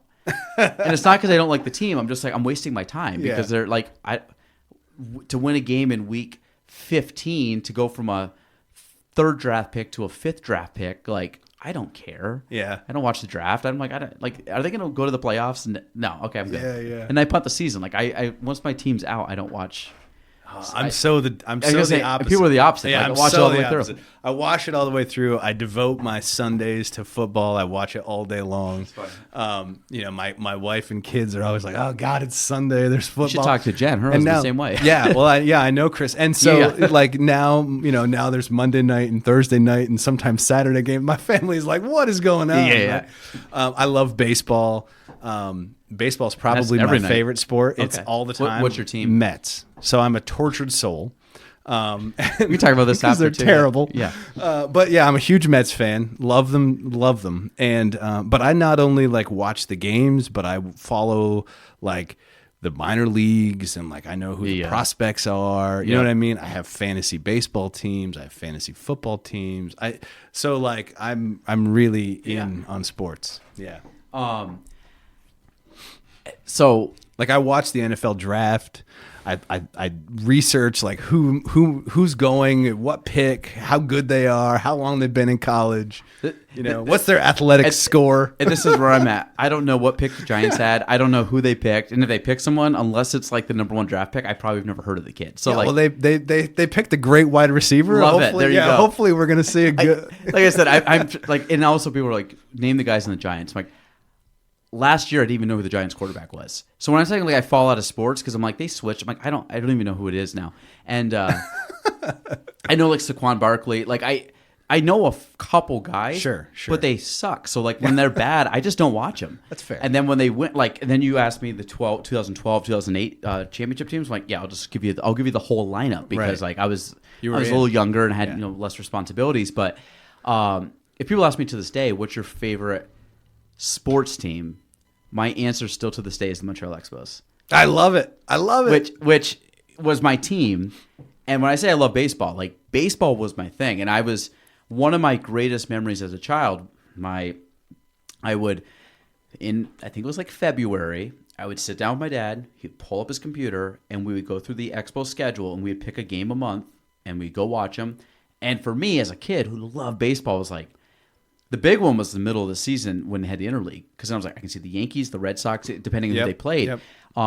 Now I've saw a ton of Mets, a ton of Braves, a ton of like the NL East. You saw a ton of teams, and but you would try to get these like I'm like, oh, I've never seen the Rockies play. Let's watch them. The 1 year season they're playing the Rockies. So they had, so I've seen a lot of the teams play, but that was like fun to a 10, 11, 12-year-old.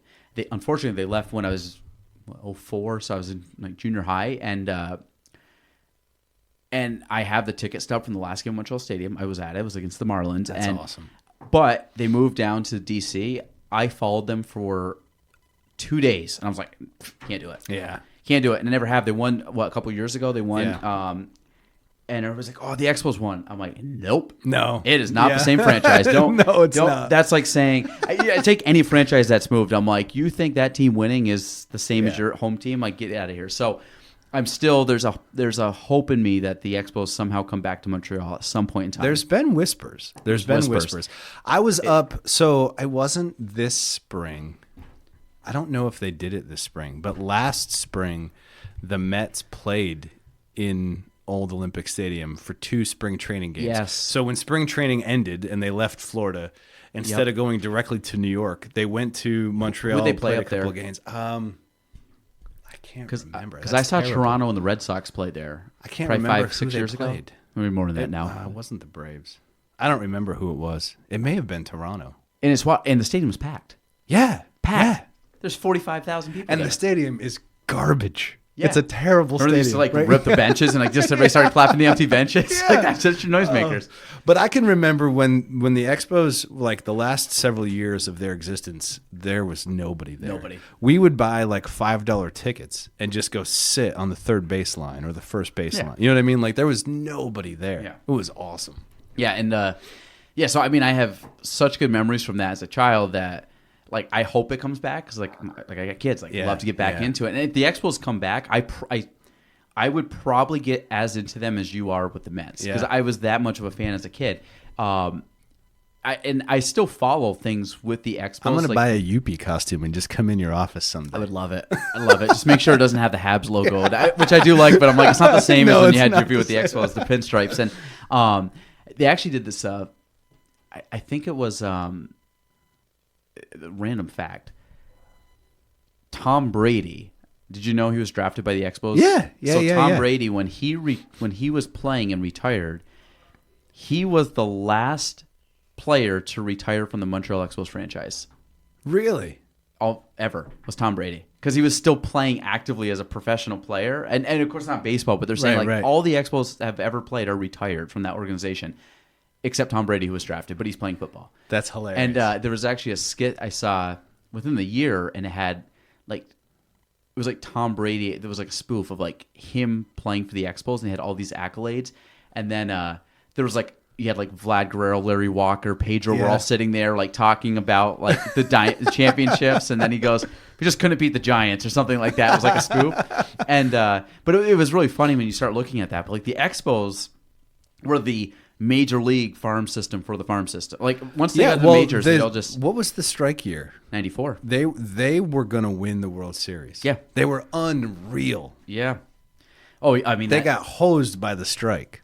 And the thing was, at the time, them and the Yankees were the two best teams in baseball. Yeah. And now this was a couple years before my time, but they were arguably heads and heels above everybody else. Everybody else. And let me see, Montreal Expos. So they had Moises Alou. Yep. I think Larry Walker was on the team. I think Larry Delino Pedro was on it. DeShields. Delino DeShields. Yeah, Yep. they were so good. Opening day starters: Moises, Sean Barry, Will Cordero, Darren Fletcher, Cliff Floyd, yeah. Marquise Grissom, Mike Lansing, Pedro, and Larry Walker. How many of those guys are Hall of Famers right now? I think Larry is. Pedro is. I think Larry and Pedro. But Moises was a great player. Cliff Floyd was really good. Marquise Grissom was really good. Even Darren Fletcher had a really long, good career. And they had, I believe, let me see where. Yeah, they had a 6-game lead in the East. They were gonna win the East. There's no doubt about it. But they're 74-40. I mean, I never saw the Expos play in the playoffs. They never made it. No, they never did. The Braves They were won it. usually not very good. They were the fourth. I think the highest I ever saw, they might have finished third. Yeah. They were fourth or fifth. I mean, you were watching one of the worst teams. And the Braves won every year. That was when the Braves in the late 90s just won and tore it up. Which obviously, being a Mets fan, I'm sure you Terrible. hated it as much as I did. Sid Bream, get that guy out of here. Yeah, it was, but it was wild. But that was oh, here we go. Here's the whole roster. But that was the team, and I started watching him in '97 and into '98. So some of the guys I saw was at Pedro's first game back when he came back with Boston, and that was packed. It was I nuts bet. because Pedro was pitching. It was insane. And I didn't, unfortunately, at that age, I didn't understand the significance of it because I was just oh, he used to play for this team. But I was oh no, that's Pedro. That's not just a random dude. That was the big player coming back. Some of these guys came back. Well, Cliff Floyd ended up going to the Marlins for a long time. I feel like Will Cordero was still there for a bit. Yeah, 05. Yeah, he was first baseman, 05, Montreal, Boston. Yeah, because that name, he kind of moved around. But They all had Rondell White was there when they all had good long careers. And it's wild because it was before Vladimir showed up, before Jose Vidro, before Orlando Cabrera, before you ended up getting a core nucleus for about 7-8 years with the team. But God, this was wild. I mean, but yeah, great, just great. Yeah, just a lot of good memories there. But Do you play any sports? So I used to, Because you said like, like now, because you said you stopped in high school. Yeah, but like, I used to play like, I played basketball. Like there's, I don't even know if they still do it. Maybe they do. There used to be like a Peabody Summer League for like men's basketball. like eons of years. I think they still do something, but they? smaller scale. I played that for a while. There used to be a flag football thing locally. Okay. That was like, that was fun, but like people took it to a whole nother level. There was some craziness that went on, and some like it was basically full football without pads if you were on the line. Yeah. And then if you were like a receiver or a quarterback, it was flag football, right? Like people would get beat up. So they're just like pushing each other and hitting each other, tripping each other. Like it was fun.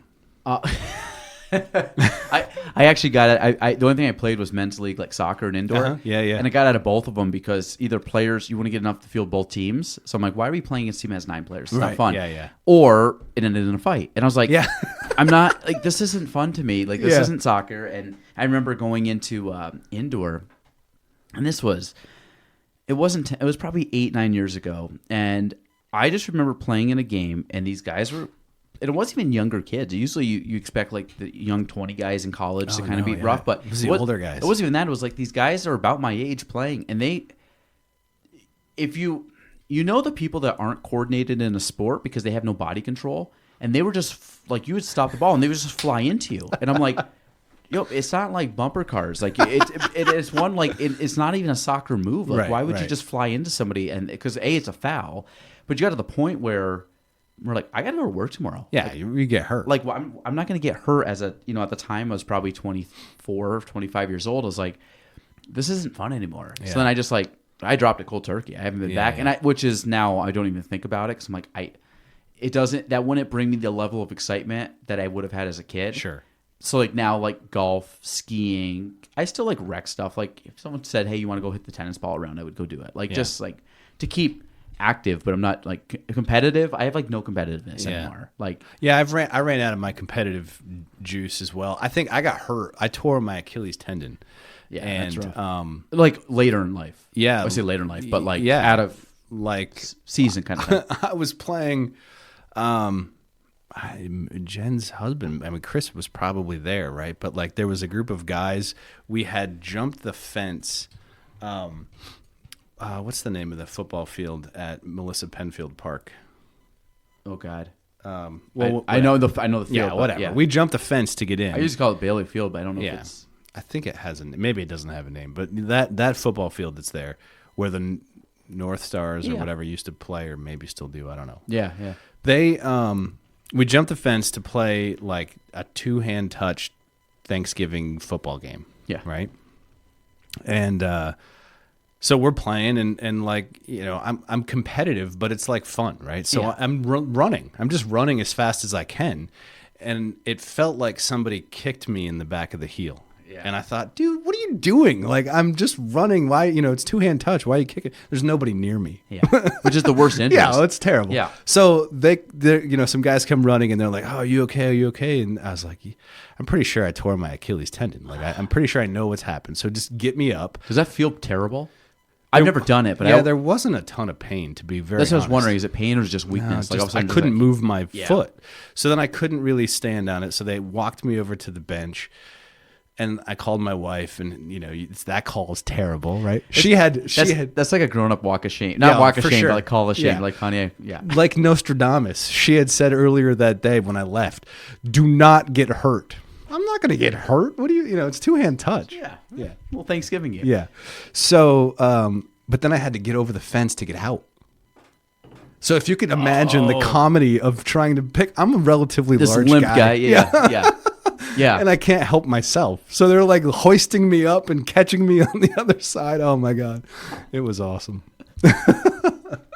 All right. So next one, music. Yeah. So you play guitar and piano. Yeah. Like, do you still play them?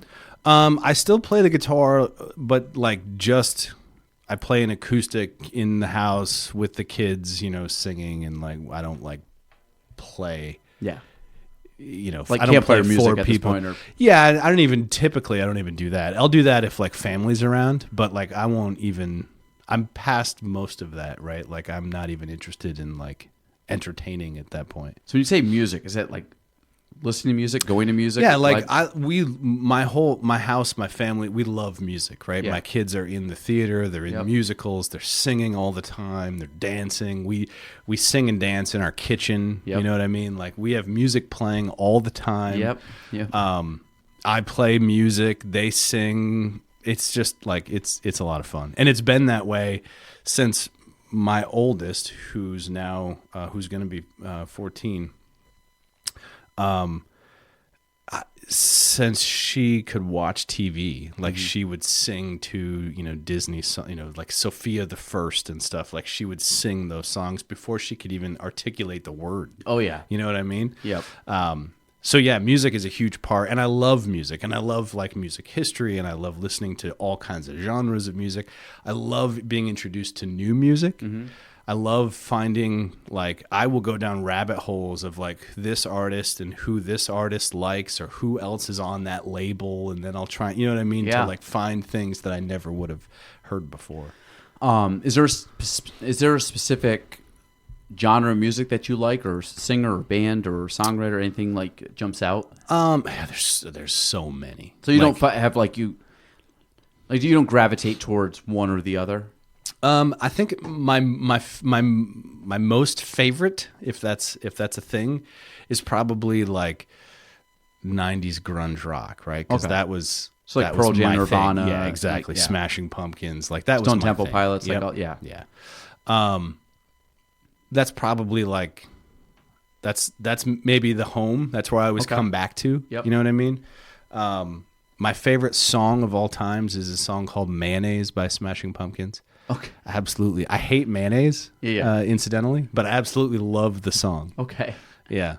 But like I listen to so much stuff, like so many different genres and types. And Like, do you go like when I was thinking like music, when people say they listen to all kinds, and I'm like, okay, do you listen to rap and jazz and country? Like when you start, like when you go, I kind of feel like those are extremes. Yeah. Where I feel like, like there's a lot of music, like pop music, that kind of it's not as further out. yeah. So like I will go into my office and I have like an Echo Dot thing, right? And I'll be like, Alexa, play Ezra Collective or Art Pepper or Classical Focus, right? And so it could be jazz, it could be classical music, it could be Hank Williams Jr.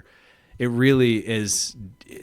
So you just It wherever. runs the game. Lupe Fiasco. I don't listen to a ton of rap. That's probably the genre I listen to the least. And the rap that I listen to and know is probably older. It's not like current stuff. But yeah, I mean, I love music. In our house, it is really rare to not have background music playing. I would say it's the same. I don't venture as much. I'm not as adventurous. I'm 90s to, I would say, anywhere from like, actually the ones I really listen to is 90s and 2000s, and it's 90s and 2000s like alternative folk acoustic song, like it's that kind of genre, jam band, that kind of stuff. So like what? Give me some bands. Favorite band, my Yeah. favorite band's Dave Matthews Band. Okay. Bar none. That's top one. Then I go into like, I'm on a big Grateful Dead kick right now. Uh-huh. So I love the Dead. Then you start going like, I love Dispatch. I love OAR. I love, you start, and then I'll go into, I don't know the catalogs as much, but like I like Fish. I don't know all their songs. Sure, But like I like that sure. genre. And then you have like the Counting Crows, Counting Crows, and then Goo Goo Dolls, and like I like that style. Like I like Pearl Jam, I like Nirvana, I like those bands. I typically end up falling in, like if we put on like, if I say Dave Matthews Radio, you're gonna get like that. You're gonna get Hootie and the Blowfish. You're gonna get Gin Blossoms. You're gonna get, you start Fastball. You're gonna start getting these kind of one-off bands that had songs, and Yep. and that's the kind of music like I'll listen to, and that's my day-to-day listening music. Jams, like I like Jen got me into like Twiddle and Mahali, so like I like that. But that was like new music I learned kind of like. Did you ever listen to Billy Strings?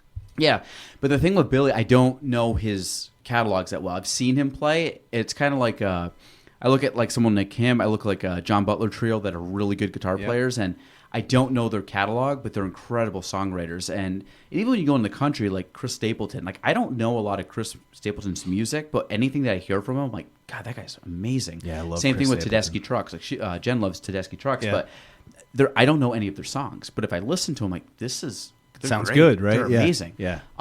So I like a perfect band for me is kind of the setup Dave has now, where it's like I like real music. Like I say real music. I hate, but you know what I mean. I like like people are playing and singing. Sure. I don't like all the weird sound effects and like the background. Like things are whatever. There's a place for it, but not for me. So like I like drums, bass, guitar, rhythm guitar, lead guitar. I love keys. I love horns. Like if you get like a full band where they're doing that, that's my jam. Yeah. So and I always have music on. Yeah. So I mean, it's kind of like I brush my teeth, take a shower, I have music. I'm doing house projects or podcasts, but if I'm doing stuff and I don't want to think, I have just some type of music. We always have something in the house. It does get kid music, but if me and my wife can sabotage it, we typically put on like Whoever gets to the device first. Is and she's sometimes can gravitate a little bit more.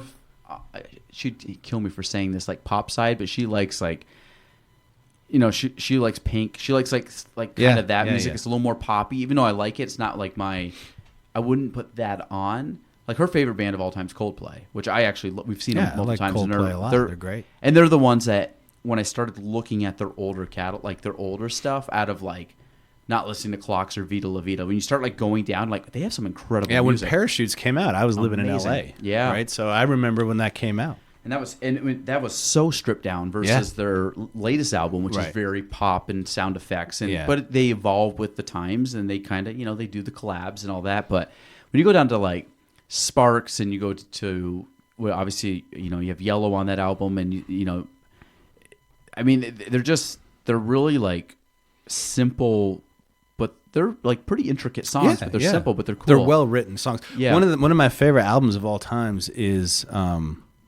The Bends by Radiohead. Okay. And if you know Radiohead and you listen to Radiohead, Mm-hmm.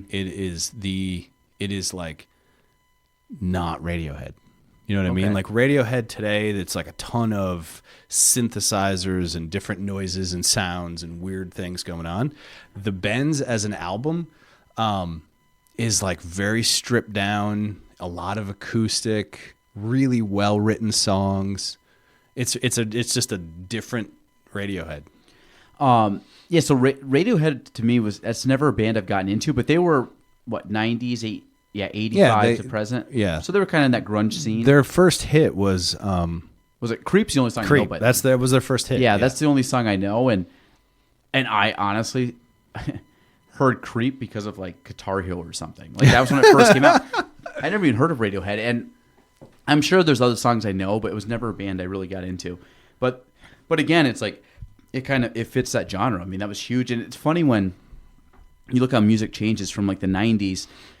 Depending on, obviously there was like, the rap scene started to kind of pick up in the 90s, and you started to look at like the grunge music, and then you started to get the pop music, like and the 80s had pop. You had like the Madonnas, and you had like, Michael Jackson and things like that. But I think it evolved into like the boy bands and the girl, I don't say girl, but you had like the Britney Spears, and you had like, you started to get kind of the pop girls. Destiny's Child.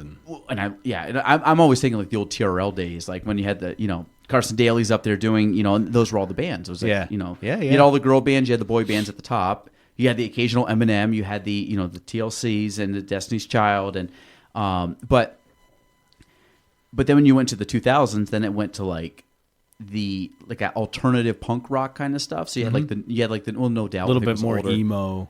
Yeah, it was like, Good Charlotte. You started, Simple Plan, System of a Down, American Rejects. Like you started getting to that, and then I feel like it got out of that, and now it's into the more. I'm kind of out of pop music, but I feel like the 2010s got way more synthesized a little It's bit. very much going back to like 80s pop music. Yeah. Yeah. Like you hear tones of like I love Queen, and Queen got really in the synthesizers, and you have like Supertramp, which was older, but they Yep. had a lot of that. And, Yep.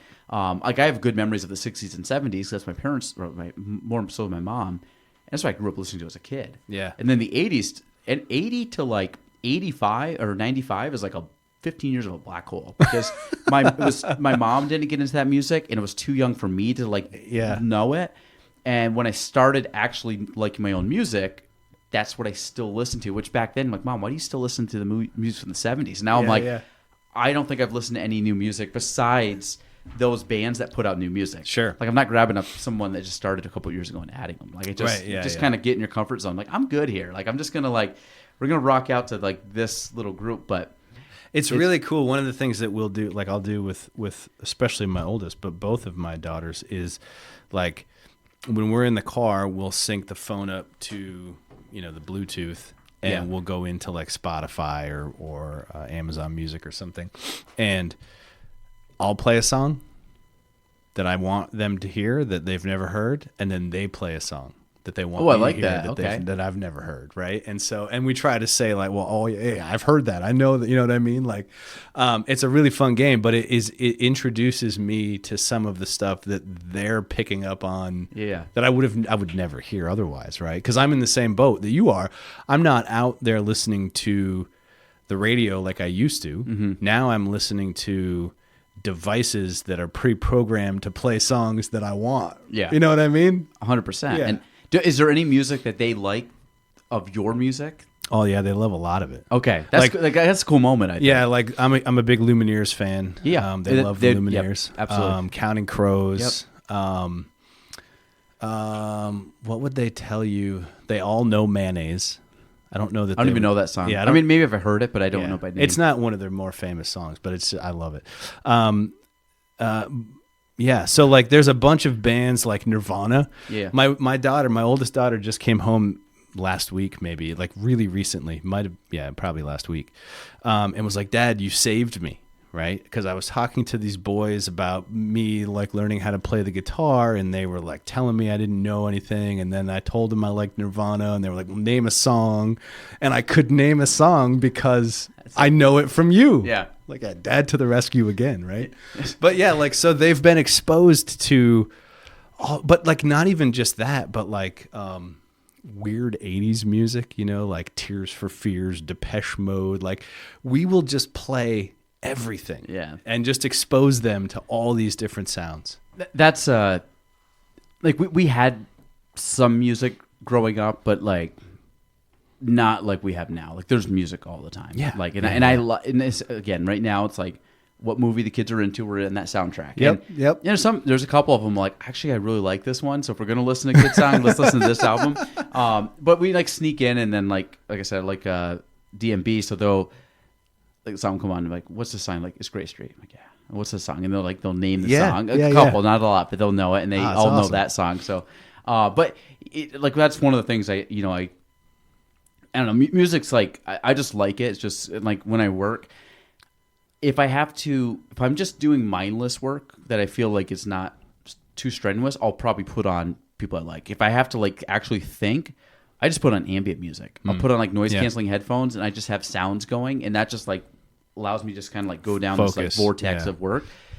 But I mean, everybody has different ones. Like classical, I've heard is a good one while you're working. Just kind of sounds, but. I literally will play everything. The only time I don't have music in my office is if I'm on the phone or I'm on like a Zoom call. Yeah. You know what I mean? Yeah. Like, and I will play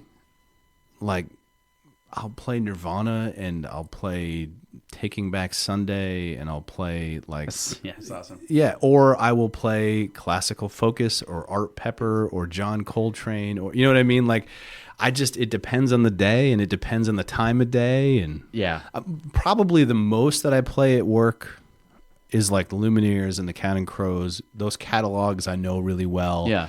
They can play through. I could listen to it for hours and there's enough songs that it will just keep playing. And I know many of them so I don't get stuck on them like in my head or whatever. So the Lumineers, have you ever seen them live? Only in like videos and stuff, never like actual live. I I've seen them a couple times, and most of their music feels very stripped down coffee house style on their albums, and when they play, it's fuller. They have a fuller sound to it. They're really good. And the thing is, they don't jam. Like, they play the song, and they can rattle off a bunch of songs where, like, I like some jam like music, you know, you can go to the extreme like the Grateful Dead, or you know, but you can.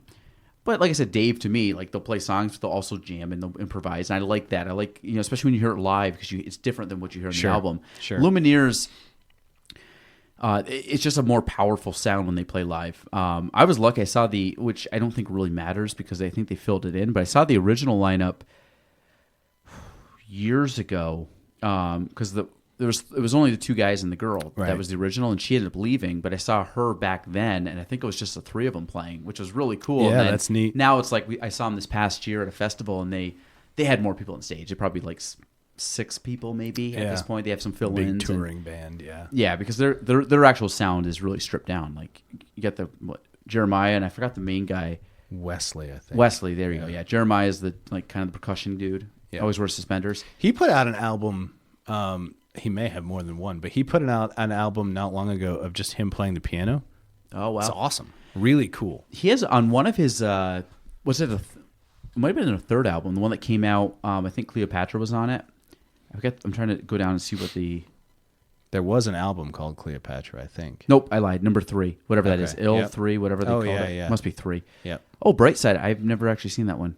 Oh, that's a good album. 4th studio. I didn't even know it existed. So, so this one that came out, I believe he has one song on it, and on the new one it might be the same thing, but I think he just plays music, and it's only like a minute, maybe a minute and a half. Yep. And he just plays. It might be April. Could be, yeah. 50 seconds. Yep. And he just plays like this really like melodic tone, and it just like goes into the next one. And obviously, you playing piano, like there's something peaceful about piano. I mean, you can have the Elton John. Yeah, like, you can like, rock on it. Like, you can have that, but you can have just a very like, I like music that almost like puts you in a trance at times, and you just get this like cool little riff, and there's just something about that, like yeah, or like the build up, like you know, and it's just funny how good people are and how they can just improvise and go off of each other, and again, it blows my mind.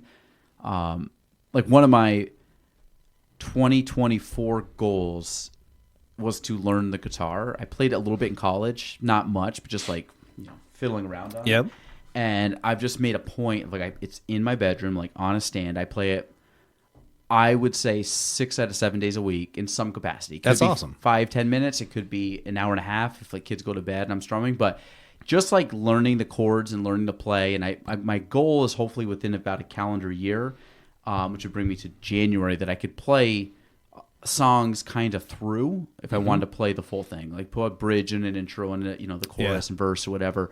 So I'm not at that. I'm not even close to that level. As you know, guitar's tricky. So I don't expect to be good in a year, but I expect to be comfortable with chord changes and you know, shapes and things. And actually, selfish question for you, because I really don't know this well. Hopefully I do. You put me on the spot. Okay. And some people don't. Some people are like, I don't know how to read music. I just play. What are you talking about? Like, I know chords, and I kind of like for the basicness, and I know that you can. The things that I don't understand on the guitar, and I've never learned this. I think it's probably more music theory. You can obviously replicate different keys along the entire guitar with different frets and different shapes and things like that. So I'm like slowly learning that, like where I can play an E on different strings along, or a D major or whatever. Right. So you kind of learn those a little bit. What I don't understand is when a song says it's in the key of fill in the blank. Do you know what that even means?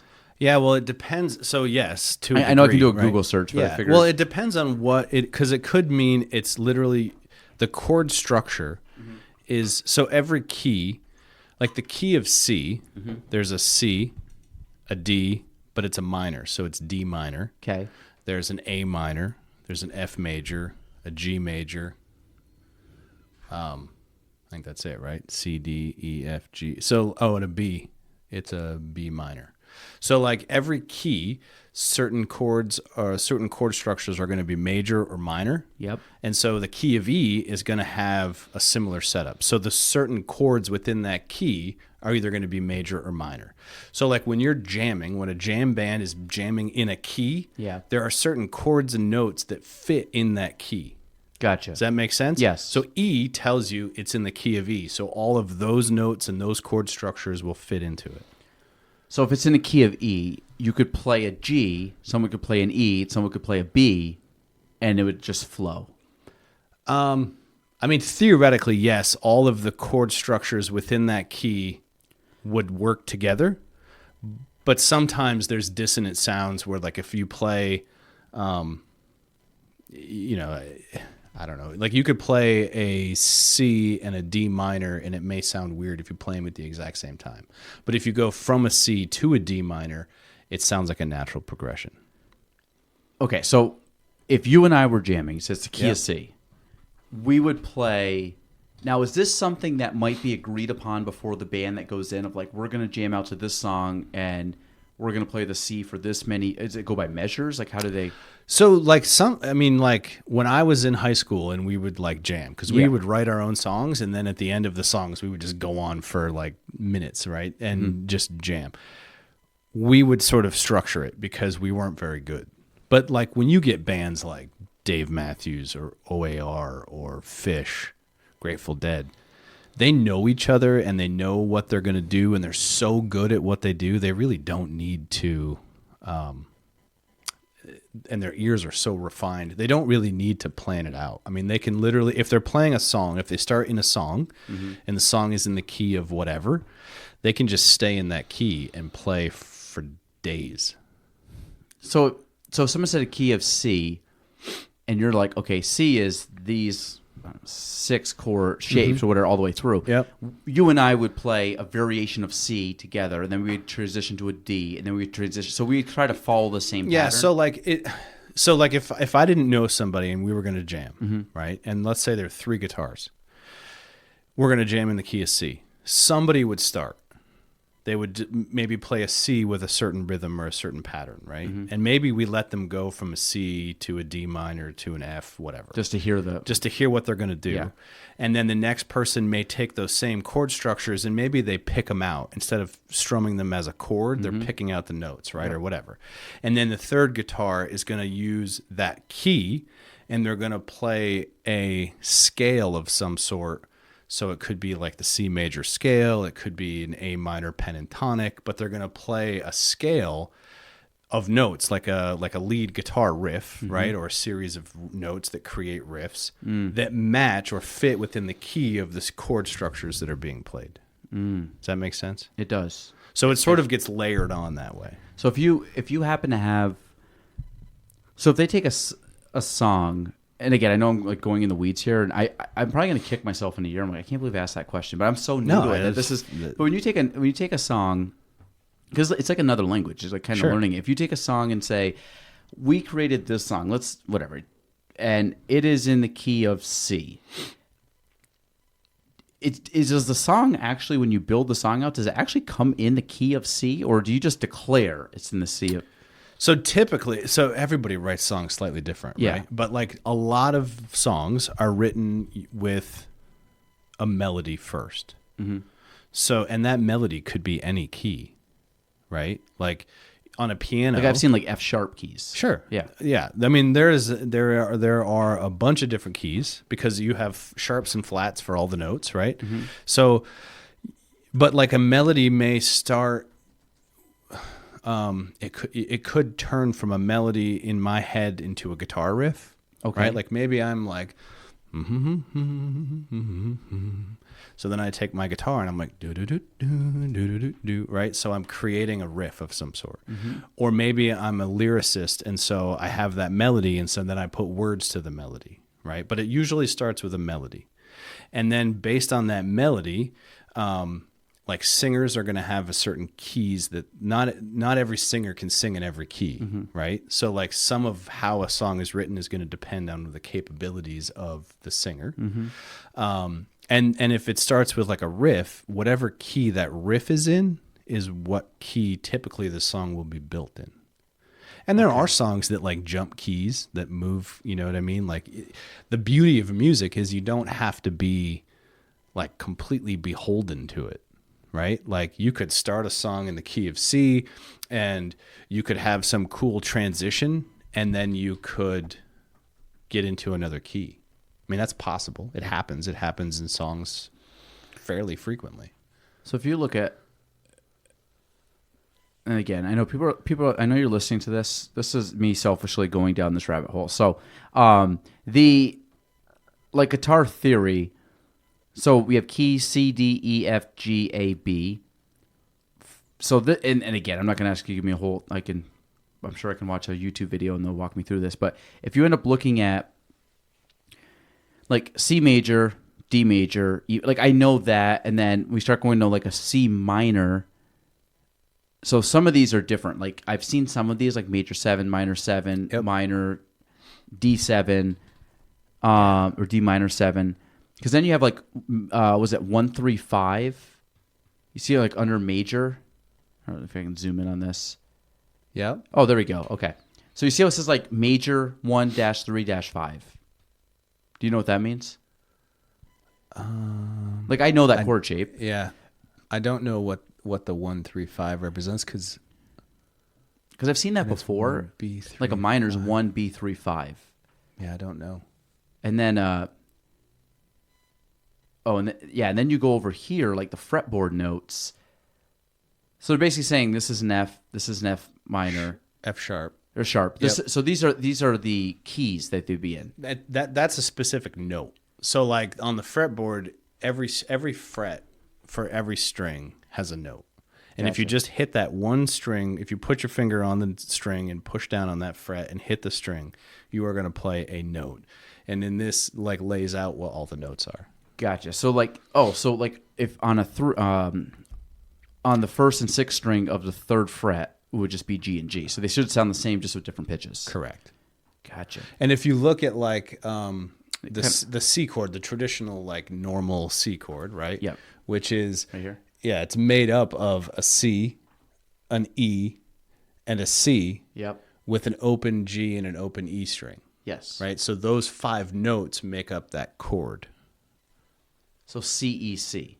C, E, C, but you have the G and the E. So it's C, E, G, C, E. Oh, gotcha. Yes, because you're going up to the zero. Right. Gotcha. Yeah. So that would be considered. That's your C chord. So when you say the song is in the key of C, that is. So the key just tells you, like, in the key of C, you have C major, which is like that, Yep. right? Or it could be, I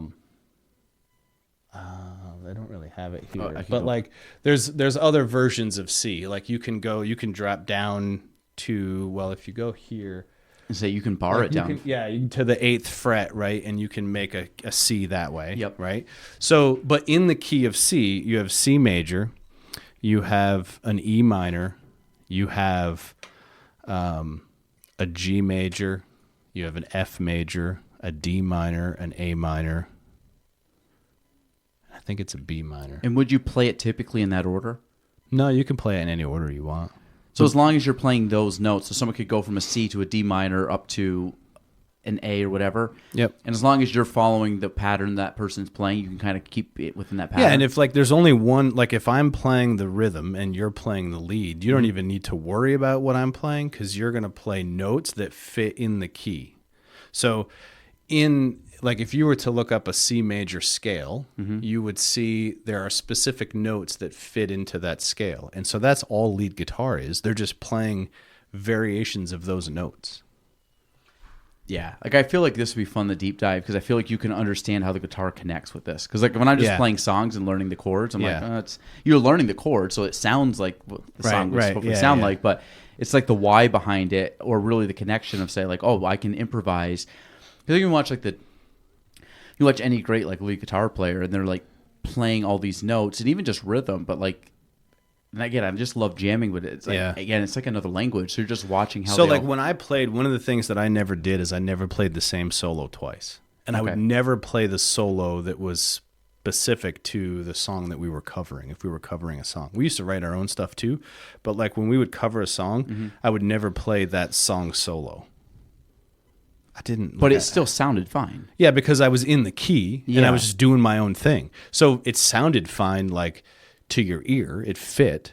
But some people would get wicked mad Because it's not the recording. because it's not what they wanted, right? Yeah, You it's know, like, that's not what the album sounds like. But for me, like I didn't want to play the same thing every time. Like that was no fun. One of the things I love is when you have when you see the people on stage and they get excited because they don't know what's happening, so Right. they know, but like I think that's part of the fun of it when you see their reaction and they're like, "Whew!" Like because that guy did something just that, ripped it. yeah, and they're like, yeah. "Wow!" And then they kind of go, and I love that like little like banter on stage that.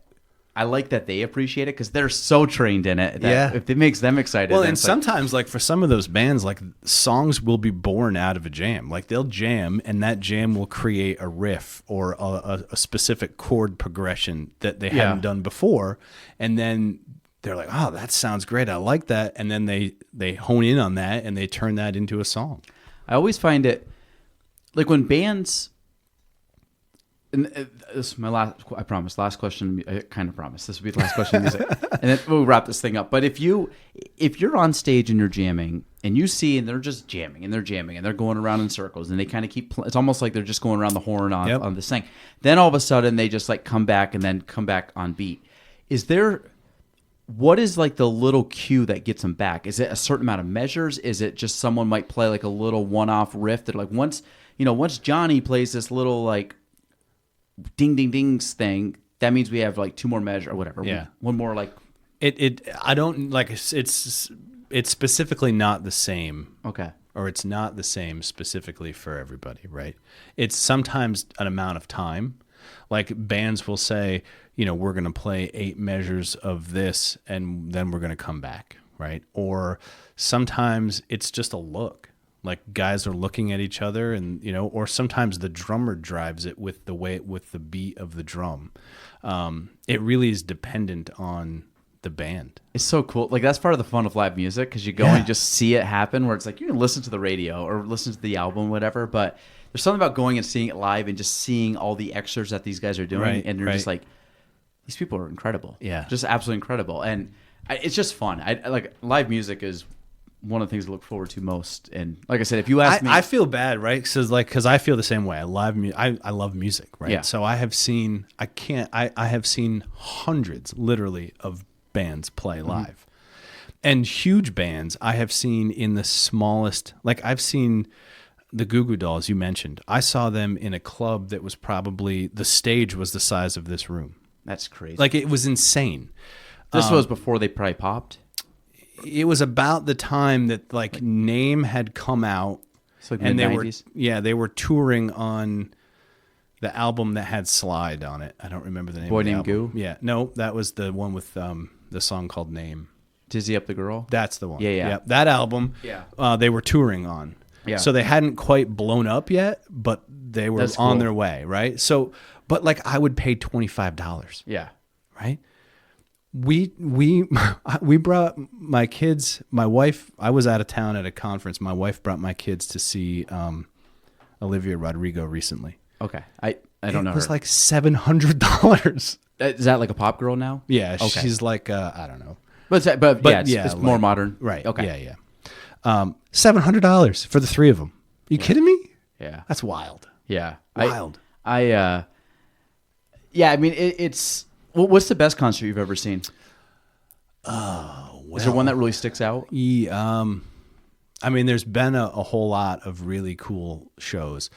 Probably the one that sticks out the most is because it was like such a show was Marilyn Manson.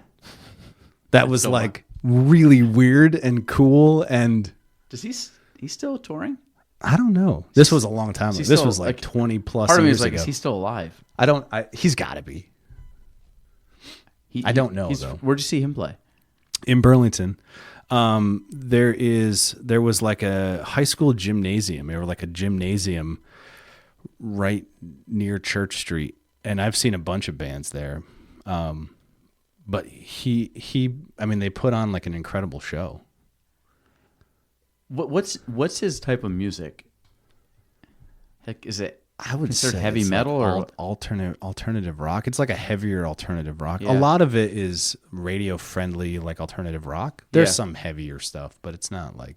Yeah, I never. But like Korn was there, Marilyn Manson. I think Limp Bizkit may have been one of this the. was this was like a little festival or No, it was just like, I don't know. There was a radio station, The Buzz. yeah. Yeah, The Yeah. Buzz put on like this thing, And they just all came and and they performed? were all there. Yeah.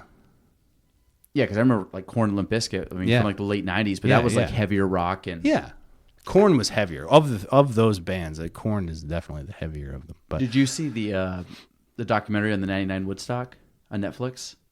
no, You'd probably love But I that. remember the '99 Woodstock. I didn't go, but like I remember, I bought the double album that came out. I saw like all kinds of videos and highlights of it as it was happening. I remember like all the bands that were there. If you watch, it's on Netflix. It's called Trainwreck. It's like a Okay. 3-part series, and it's wild how like much of a shit show it was. Yeah.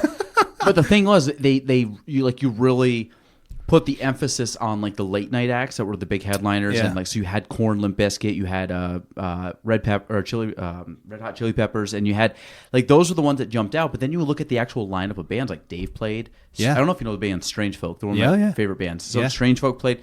You had a lot of like low key, like good vibe kind of music earlier in the day, which was probably the essence of Woodstock. Right. And then at night it was just like turned into like a mosh pit, and it wasn't the same. Like we went I went down to Woodstock Bethel this past year for a festival. I've never been there before, but it's a music venue. It's not big. It's definitely smaller than SPAC, but you went and they had a museum there, which was cool. And it is the middle of nowhere, and it is this weird, like, peaceful aura about the land. Yeah. And have you ever been to Woodstock? No. It's like you like know what it was, and you know, like, obviously it was the cultural significance, but it's funny because you even see like their documents, like their zoning documents to even have it. They're like, the town of Bethel is having this music. Well, I forgot what they call it, the Music and Arts Festival or something.